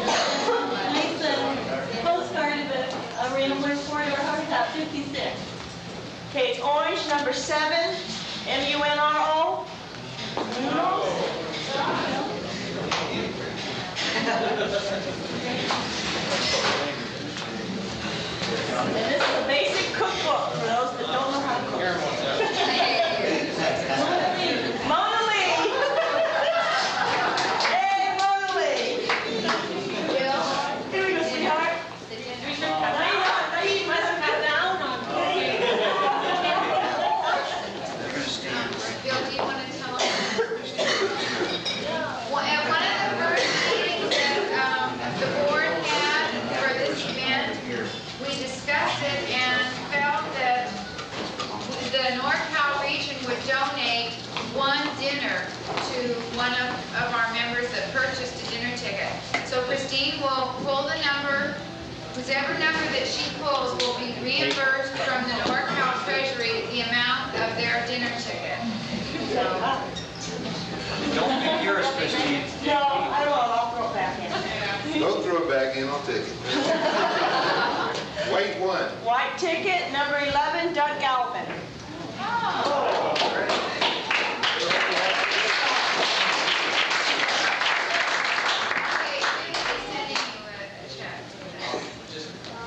Credited for the news for the year.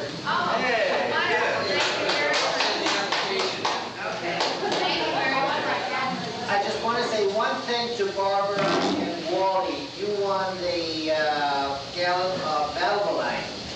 What I wanted to say is, don't mind Valvoline. I use it in mine.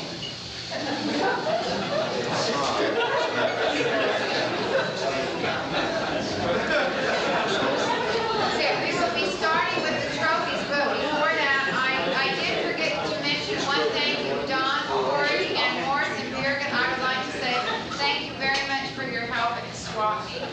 The Corey's really helped us. And I also would like to say thank you to Mike and Mona Lee for all the work and the help that they have given me for the picnic tomorrow. Mike and I know we had a lot of complications with our insurance policies and everything, and Everything came through. everything has worked out, but we did have some problems, and thank you very much. I appreciate it. Okay, now we will start the awards part of our ceremony, and my Vice President Dennis McAllister will be presenting the long distance traveled and also the long distance car driven. All right, long distance travel. The long distance travel via any type of transportation, and we're very pleased to have this national member with us, John Monroe III from Tucson, Arizona. Come forward.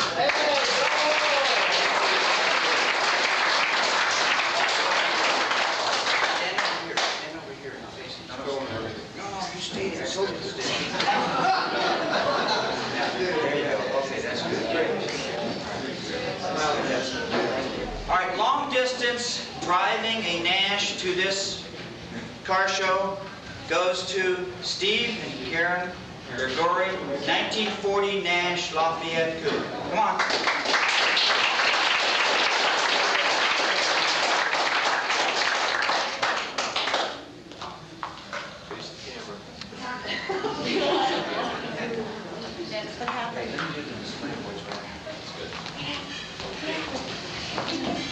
Okay, and as most of you know, quite a few of our members worked very hard and diligently. We also listed it as a club participation, the boards, but that really didn't work out too well. But the membership really worked hard on it. And at this time, SIG would like to present 2 awards to 2 of the members, the place for their display awards.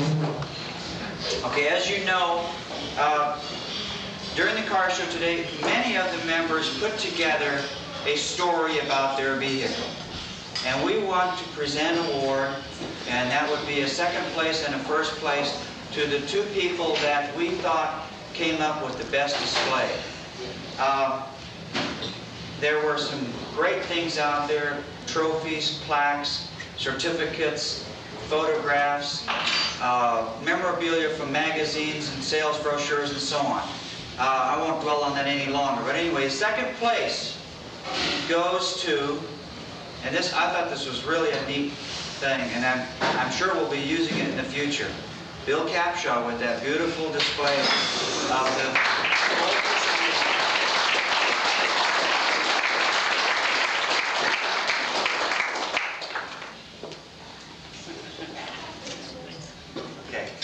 First place goes to, and this was done so well, from Carmichael. Who else? Gordon McGregor. Come on. It's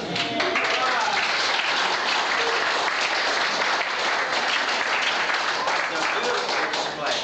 Really brought back a lot of memories. Well, you know, that was supposed to sit behind a 32 Nash. That's right. But that 32 Nash is sitting at home on a trailer still with a broken wheel. The trailer's got a broken wheel. One thing that I forgot to mention while I was up here before, and really this is who's counting, but for 10 years, this member right here did not miss a meeting. he has had perfect attendance to all those meetings. And I think that's a real credit.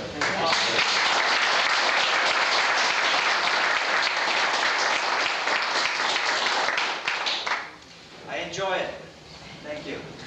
Okay, well, What's so you next? want the rest of the trophies? Is that right? Oh, more trophies? Oh, yeah. Okay, That was gonna take at you this some. point, oh, well, Sig, you might mention that we do not have a hard luck story, but before we go on, if we did, certainly. Well, I think we just heard the hard luck story. We don't have a trophy for that, but Gordon McGregor certainly would have gotten that award, although no one actually works for that award. But unfortunately, we had some problems with his trailer and was not able to bring his 32 Nash convertible. So I hope next time we have a car show that it'll be there.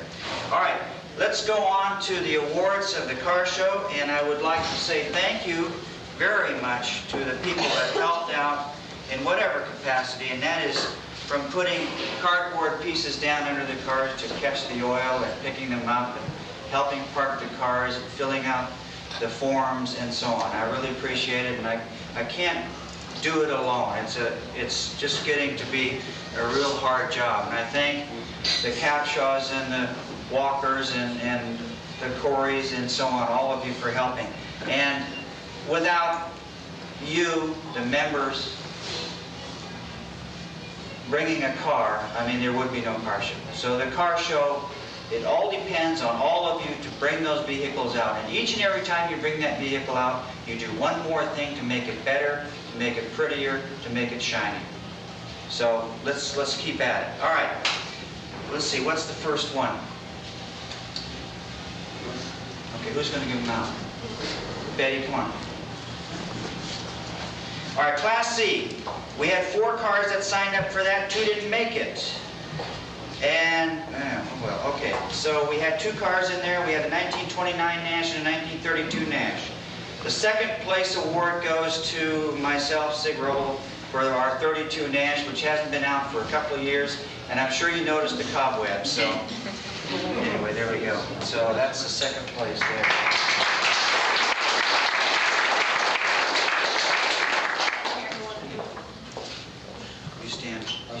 You stand right there. Now, when you come up, just stand right there so they can get it on camera, okay? With this, we're making history here. All right, first place, Class C, Dennis McAllister, 1929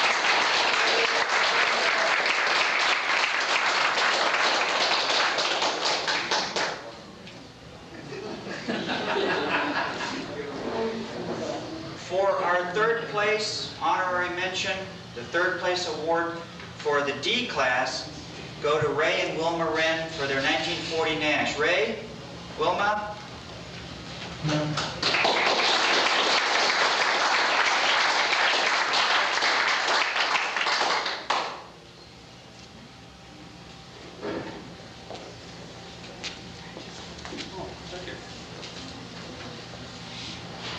Got that on film?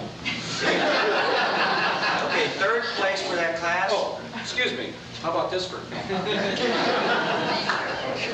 That was third place. Second place in Class D go to Bill and Dee Capshaw, second place.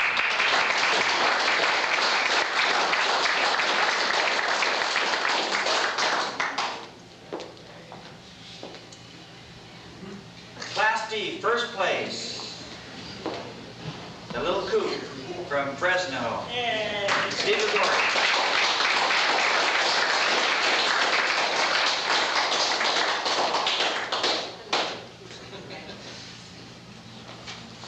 Third place in Class E. Third place. Oh boy. Now we're okay. Third place. All right, third place for the 1948 Nash. That's our convertible, Sig Roble and Betty Roble.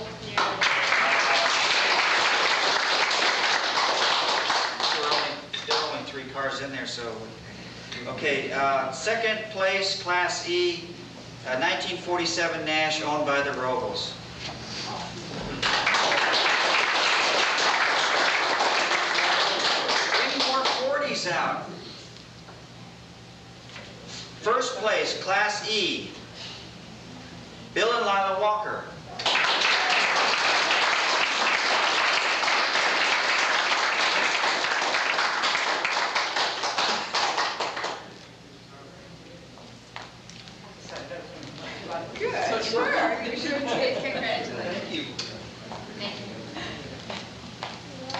Class T, and that is referred to as the Tubs, 49, 50, 51. And the third place goes to George Schlein.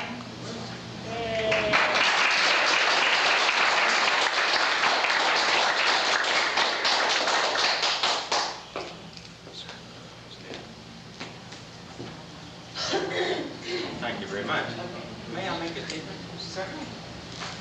I just want to say that I am very delighted that there are so many people interested in Nash cars.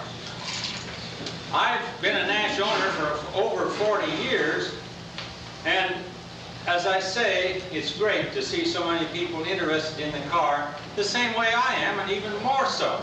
So just keep up the good work. Thank you very much.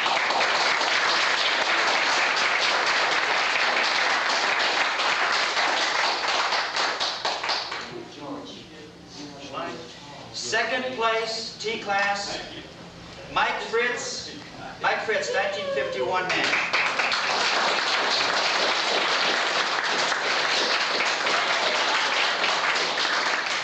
Oh, that's beautiful. Thank you. Thank you, everybody. That's beautiful.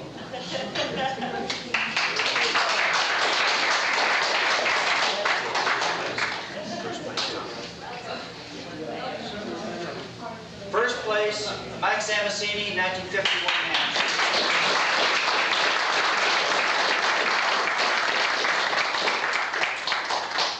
Also, George came up a minute ago to speak, and I thought it'd be interesting to know that, you probably already know this fact, but he bought that 51 Nash brand new.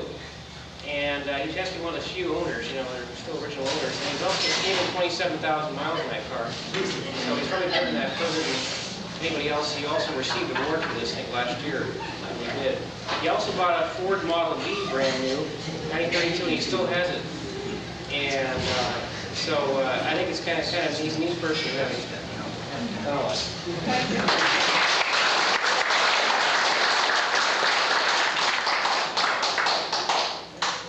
Okay, the NN class, which takes in 1952 through 57 of all the Nash ambassadors and statesmen, that goes to the third class award winner is Edward Wasserman, the 56 Hudson. Ed, wake him up.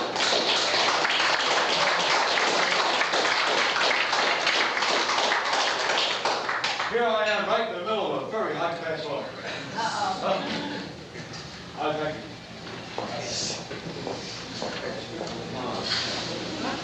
Okay, Class NN, second place goes to Floyd and Sharon Bailey, 55 Nash.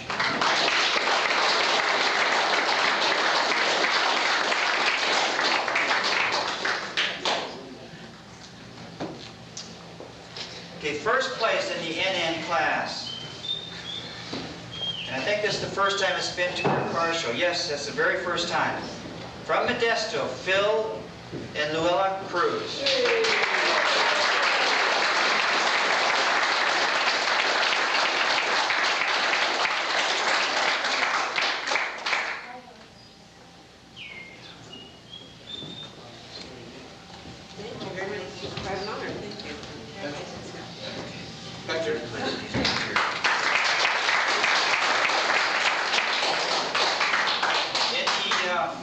In the R class, which is the Wrangler class, what we did is we had 4 or 5 Wranglers. We put all the Wranglers in the same class.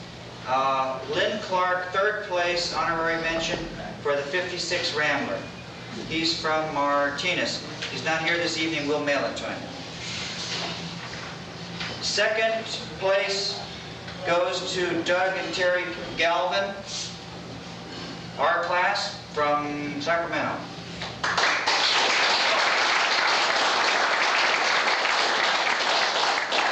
Orangevale, sorry.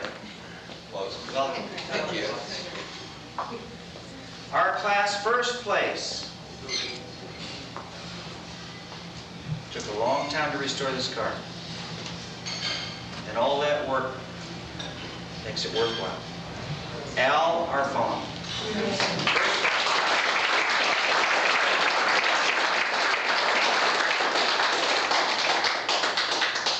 Okay, now we have the Metro class. we have a third place winner, Dawn Whitmer from Modesto.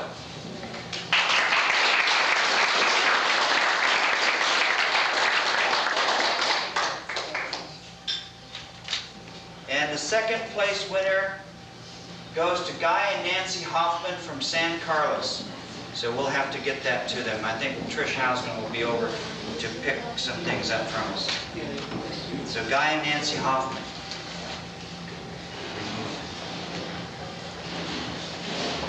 First place, I don't know how to pronounce this last name. This was the nice 1957 Metropolitan Coupe, Bob Alberighi, I think. I don't know what city he's from, but congratulations to him. We'll get the first place trophy to him.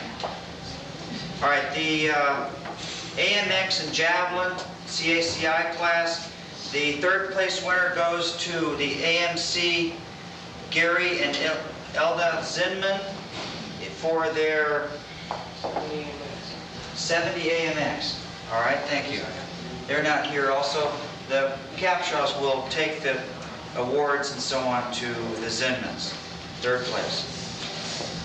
Same class, second place winner goes to Bob and Shirley Reedley of Concord, California, second place. They're also not here tonight. All right, the first place award in that class goes to Henry Chandler. Didn't I just say Henry Chandler? No. Okay, Henry Chandler of Lafayette, California. That was the 1970 AMX 2-seater, 8-cylinder. First place award.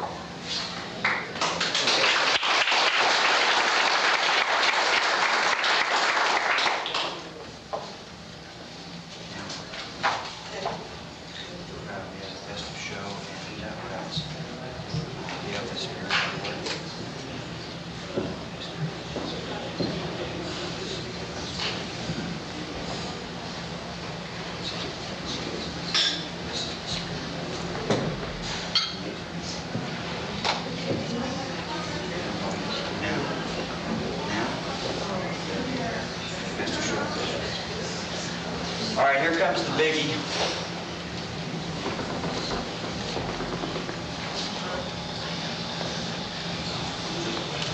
By the way, how's everybody like the trophies?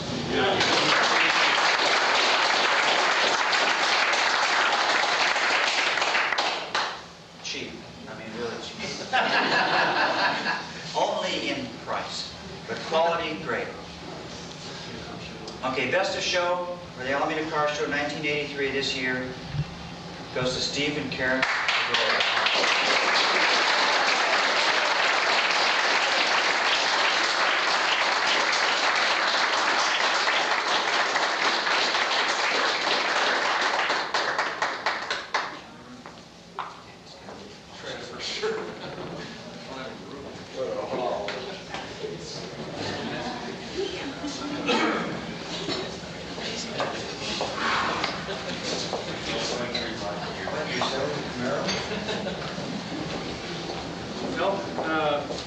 I'd like to do a special presentation. We had this last year for the first time, called Spirit of the Nashing Award.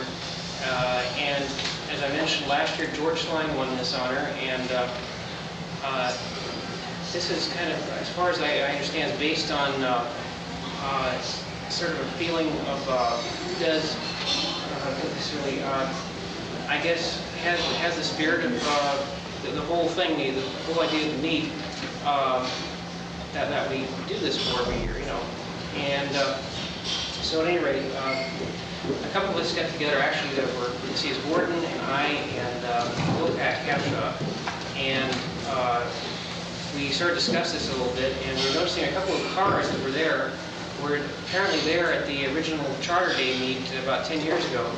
And one of them was Dennis McAllister's car, 29 Nash, that we noticed. And another one was the Sig's car, and has the license plate the Mob on it.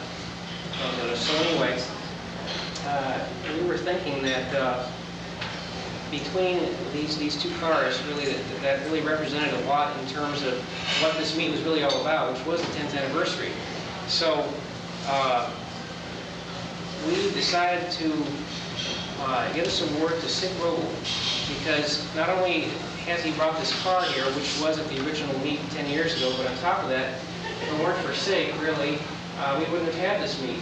I feel that he's really what's been the spark plug behind putting this meet together for all these years. So it gives me great pleasure to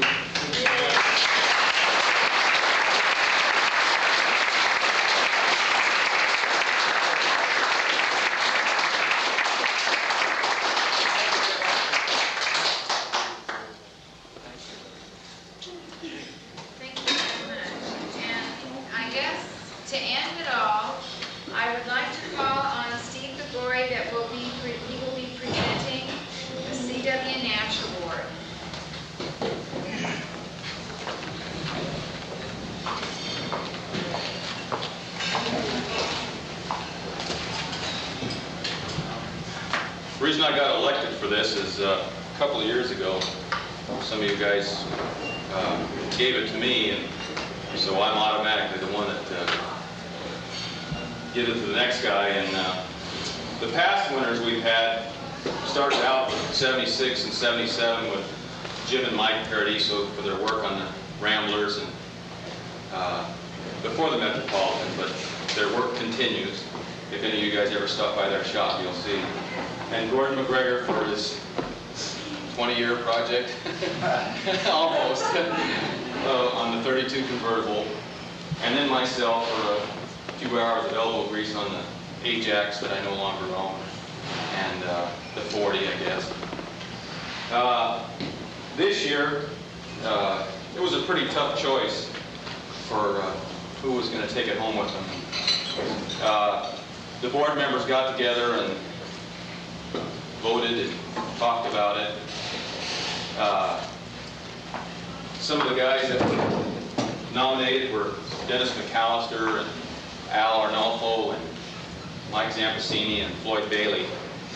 They've all worked a lot on their cars. Some of them have been doing it for a long time, some of them fairly new like Al. But they all have a lot to show for their efforts. Floyd with his multitude of Ramblers and Nashes, and Al for his beautiful 50 Ram convertible, and Mike for his beautiful 51 Ambassador, and his Metropolitan, and the other tubs that came before it, and Dennis for his ever-present 29 Landau, and his two other 29s he has at home. But only one person can take it home with him. And the guy we decided on this year is a longtime member of the club. Called himself Mr. 29. Rescued two Desert Rat 29 Cabriolets that most people wouldn't have looked twice at, and has pretty much done one, and starting on the second one. Did his first 29 Nash in 1968 when a lot of us, including myself, were still in high school. And is really one of the nicest guys in the club around, and be glad to help you out anytime he could do it. Always has a smile on his face. Dennis McAllister.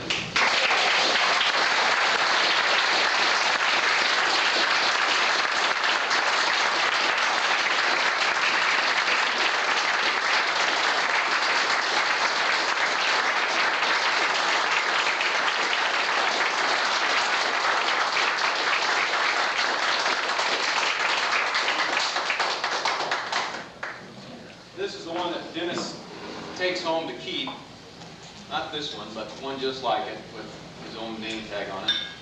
And this is the one that Dennis also takes home and gets the chore a couple of years from now to pass it on to the next guy. So there's 2 years for you guys to bend the old elbows and get on the plaque here. Lots of spaces left. Speech.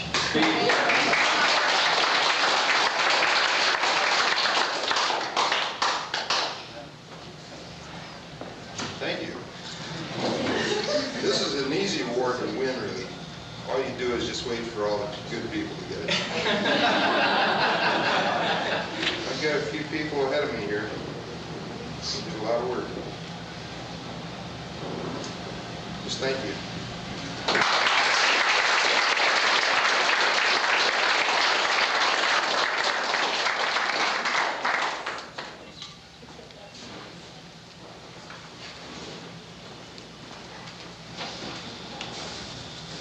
Well, as the saying goes, all good things must come to an end, and I believe that this closes our program for this evening. Before we do close, does anybody else in the audience have anything they'd like to say regarding anything? Yes, I do. Excuse me.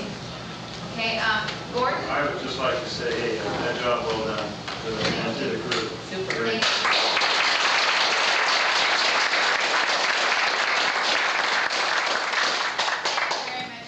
I'm sorry, I was supposed to have called on Mike. Mike? That's quite all right. There's still time.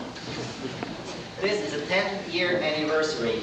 Oh, I guess I better get over there where you guys can see me better without craning your necks. I went to the roster very carefully, and believe me, I'm a new member. My number is 2737. When I look at the roster, our NorCal roster, going beyond those numbers that we're honored today, I find there's member number 34 and number 35. There's Clarence and Rita Murphy and Adrian and Doris Smith, who were members of the National before there was a NorCal region. They're still a member of our region. I, as a neophyte, as a new member, oh, you can't believe how much I love this club. I won't get as emotional as Connie. I've trained for that. But I can understand her. My first Nash was a 49 ambassador. That was in South America. We came to South America from Europe with a 49 Buick.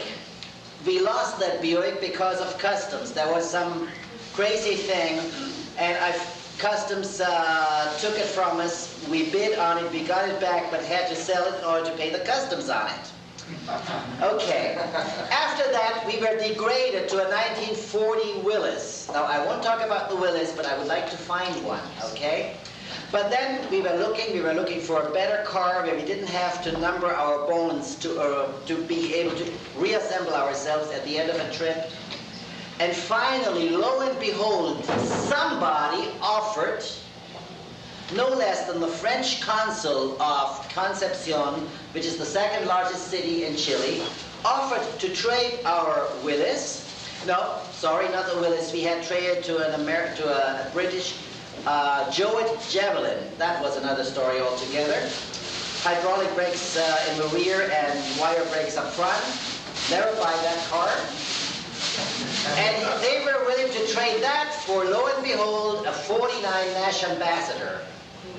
And when I finally got it, Mona Lee and my mother were in Santiago, the capital city, some 500 kilometers away.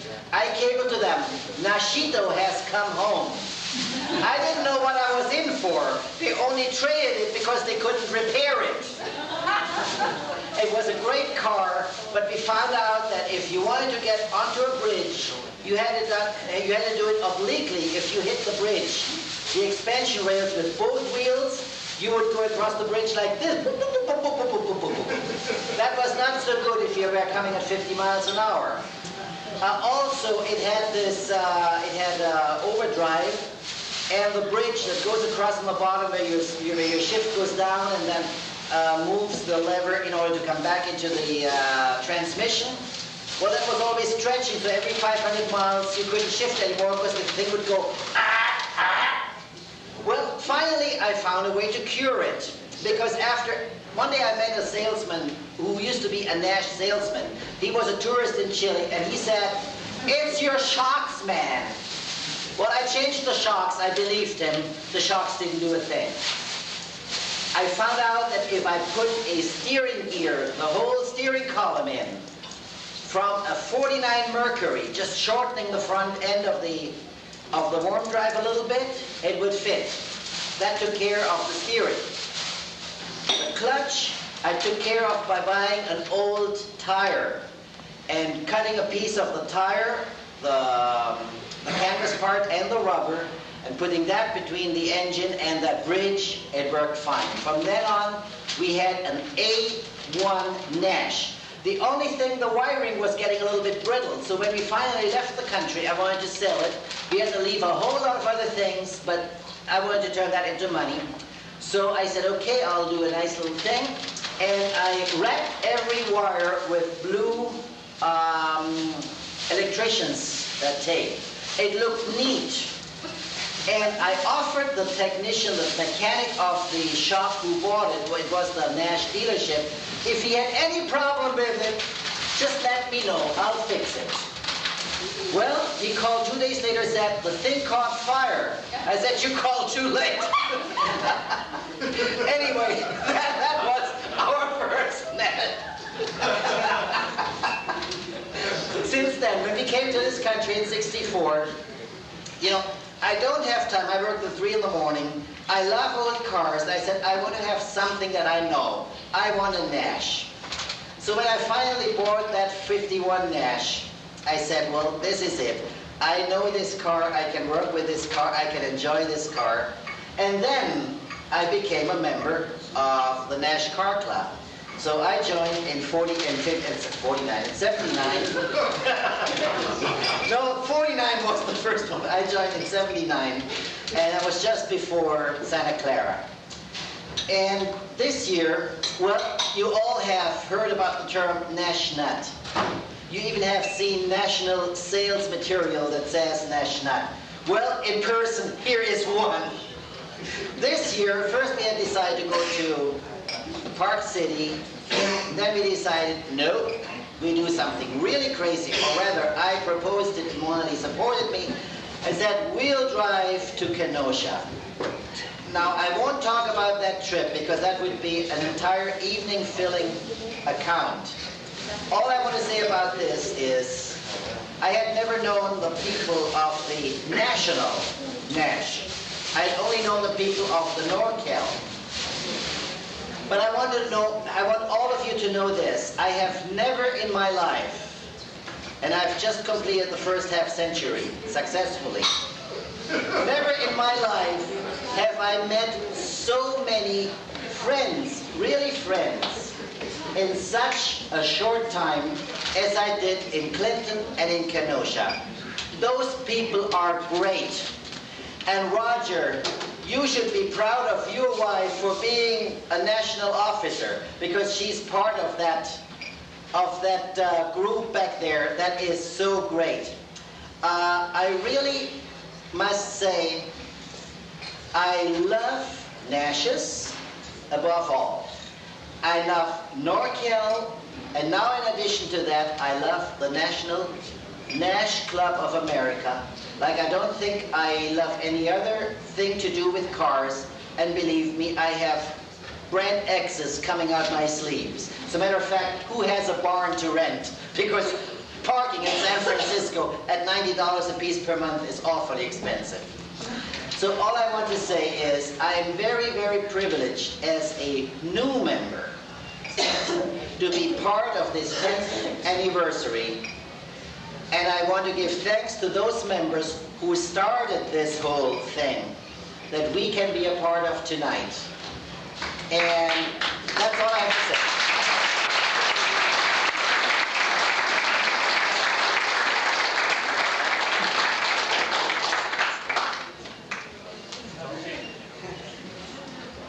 Did anyone else have anything that they I'd like to say something real quick. A couple of weeks ago, I got a phone call from, well, Don has a 31 Nash, and they were looking for Don. It came from San Francisco, and this Spanish-speaking lady called and says, is Don there? I said, no. I mean, he's broken English, okay?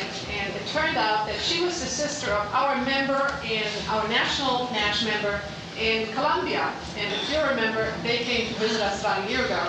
And these two people have the identical 31 Nash that Don has, and came from Los Angeles, flew into San Francisco, called us on the phone via an interpreter in the hotel, and ended up with their suitcases in front of our door at 8 o'clock in the morning saying, here we are, amigo, amigo, amigo.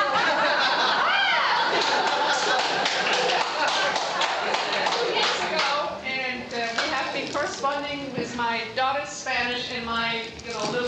benefit of sending Christmas notes back and forth and sending presents. And this sister of hers called me from San Francisco and said, "There's here, here can you come?" And at that night, I couldn't have done was working. So we ended up saying, "Amigo, amigo, amigo," over the phone again, and we will be friends forever and ever. It's just great. I mean, this is the kind of friendships that are happening in the Nash Club. We don't even know what they're saying, really. We still love one another.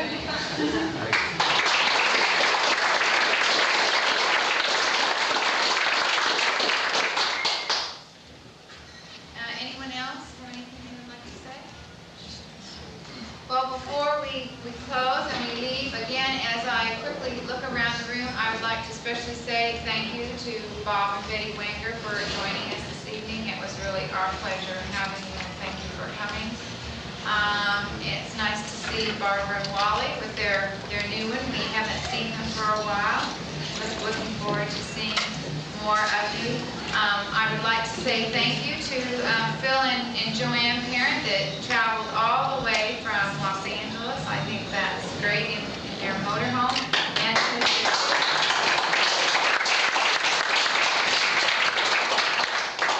to the two Johns from Tucson, thank you very much for joining us tonight.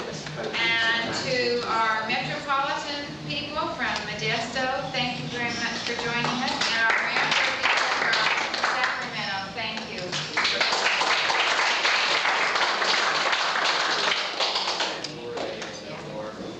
And I believe that's all. I just wanted to say one more thing. As Steve said, they haven't been members for very long. We're anticipating, it's really too bad. Bud Hyler was supposed to give a little speech in regards to his meet. He's going to be hosting a workshop in Santa Clara at his shop in November. Tentatively, we believe the date's going to be November 30th, and we anticipate coordinating a baby shower for Patty and Steve Benedict. And I would like to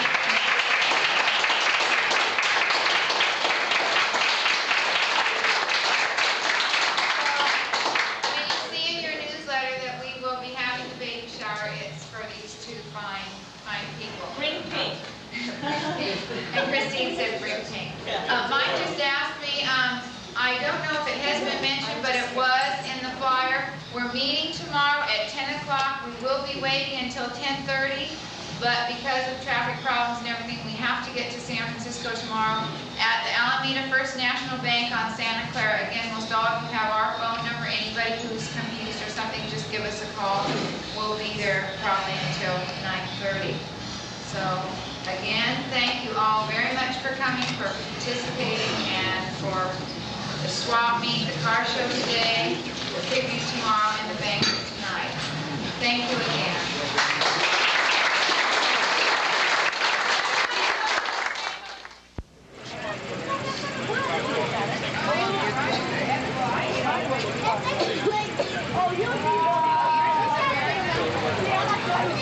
I don't like my real red. Maybe you like it like this.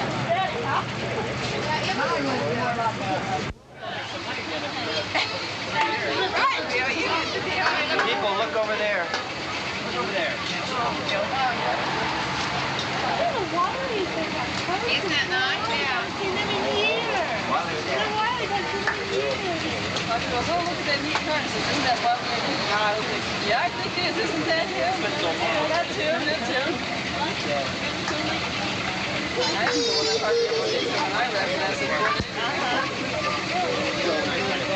Did you see us? Did you see us driving out? There's probably lost out.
cars were smoking and the people were smoking too.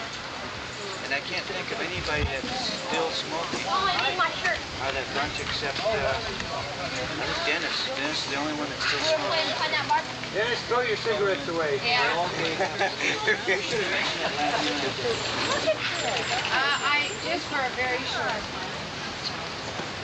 I have always just been a socialist. I never smoked when I worked, but I'll never smoke when I Drinking drink. this hand and a cigarette. Yeah, I don't so when I drink. I have a cigarette to Even Michael used to smoke. never smoked when I work. In fact, I think it's terrible for somebody to pay to have and never smoked almost the 30 years I carried my chest. Never smoked one cigarette while I carried. I've never smoked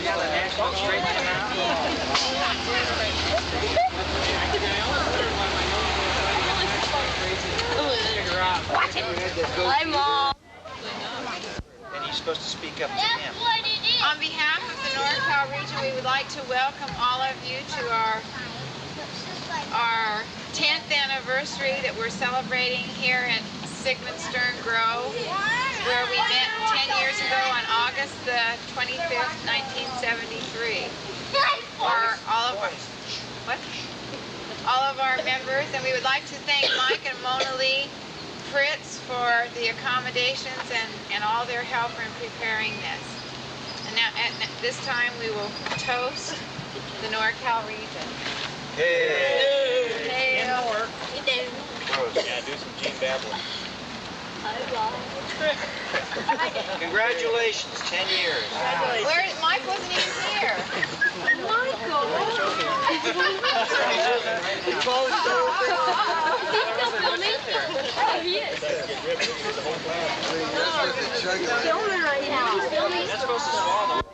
An altar right in the middle of the street, and then anybody who doesn't get his head gets shot at.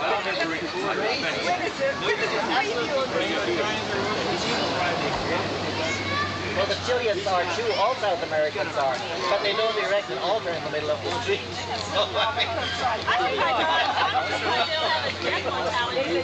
Yeah, right. Even in Germany?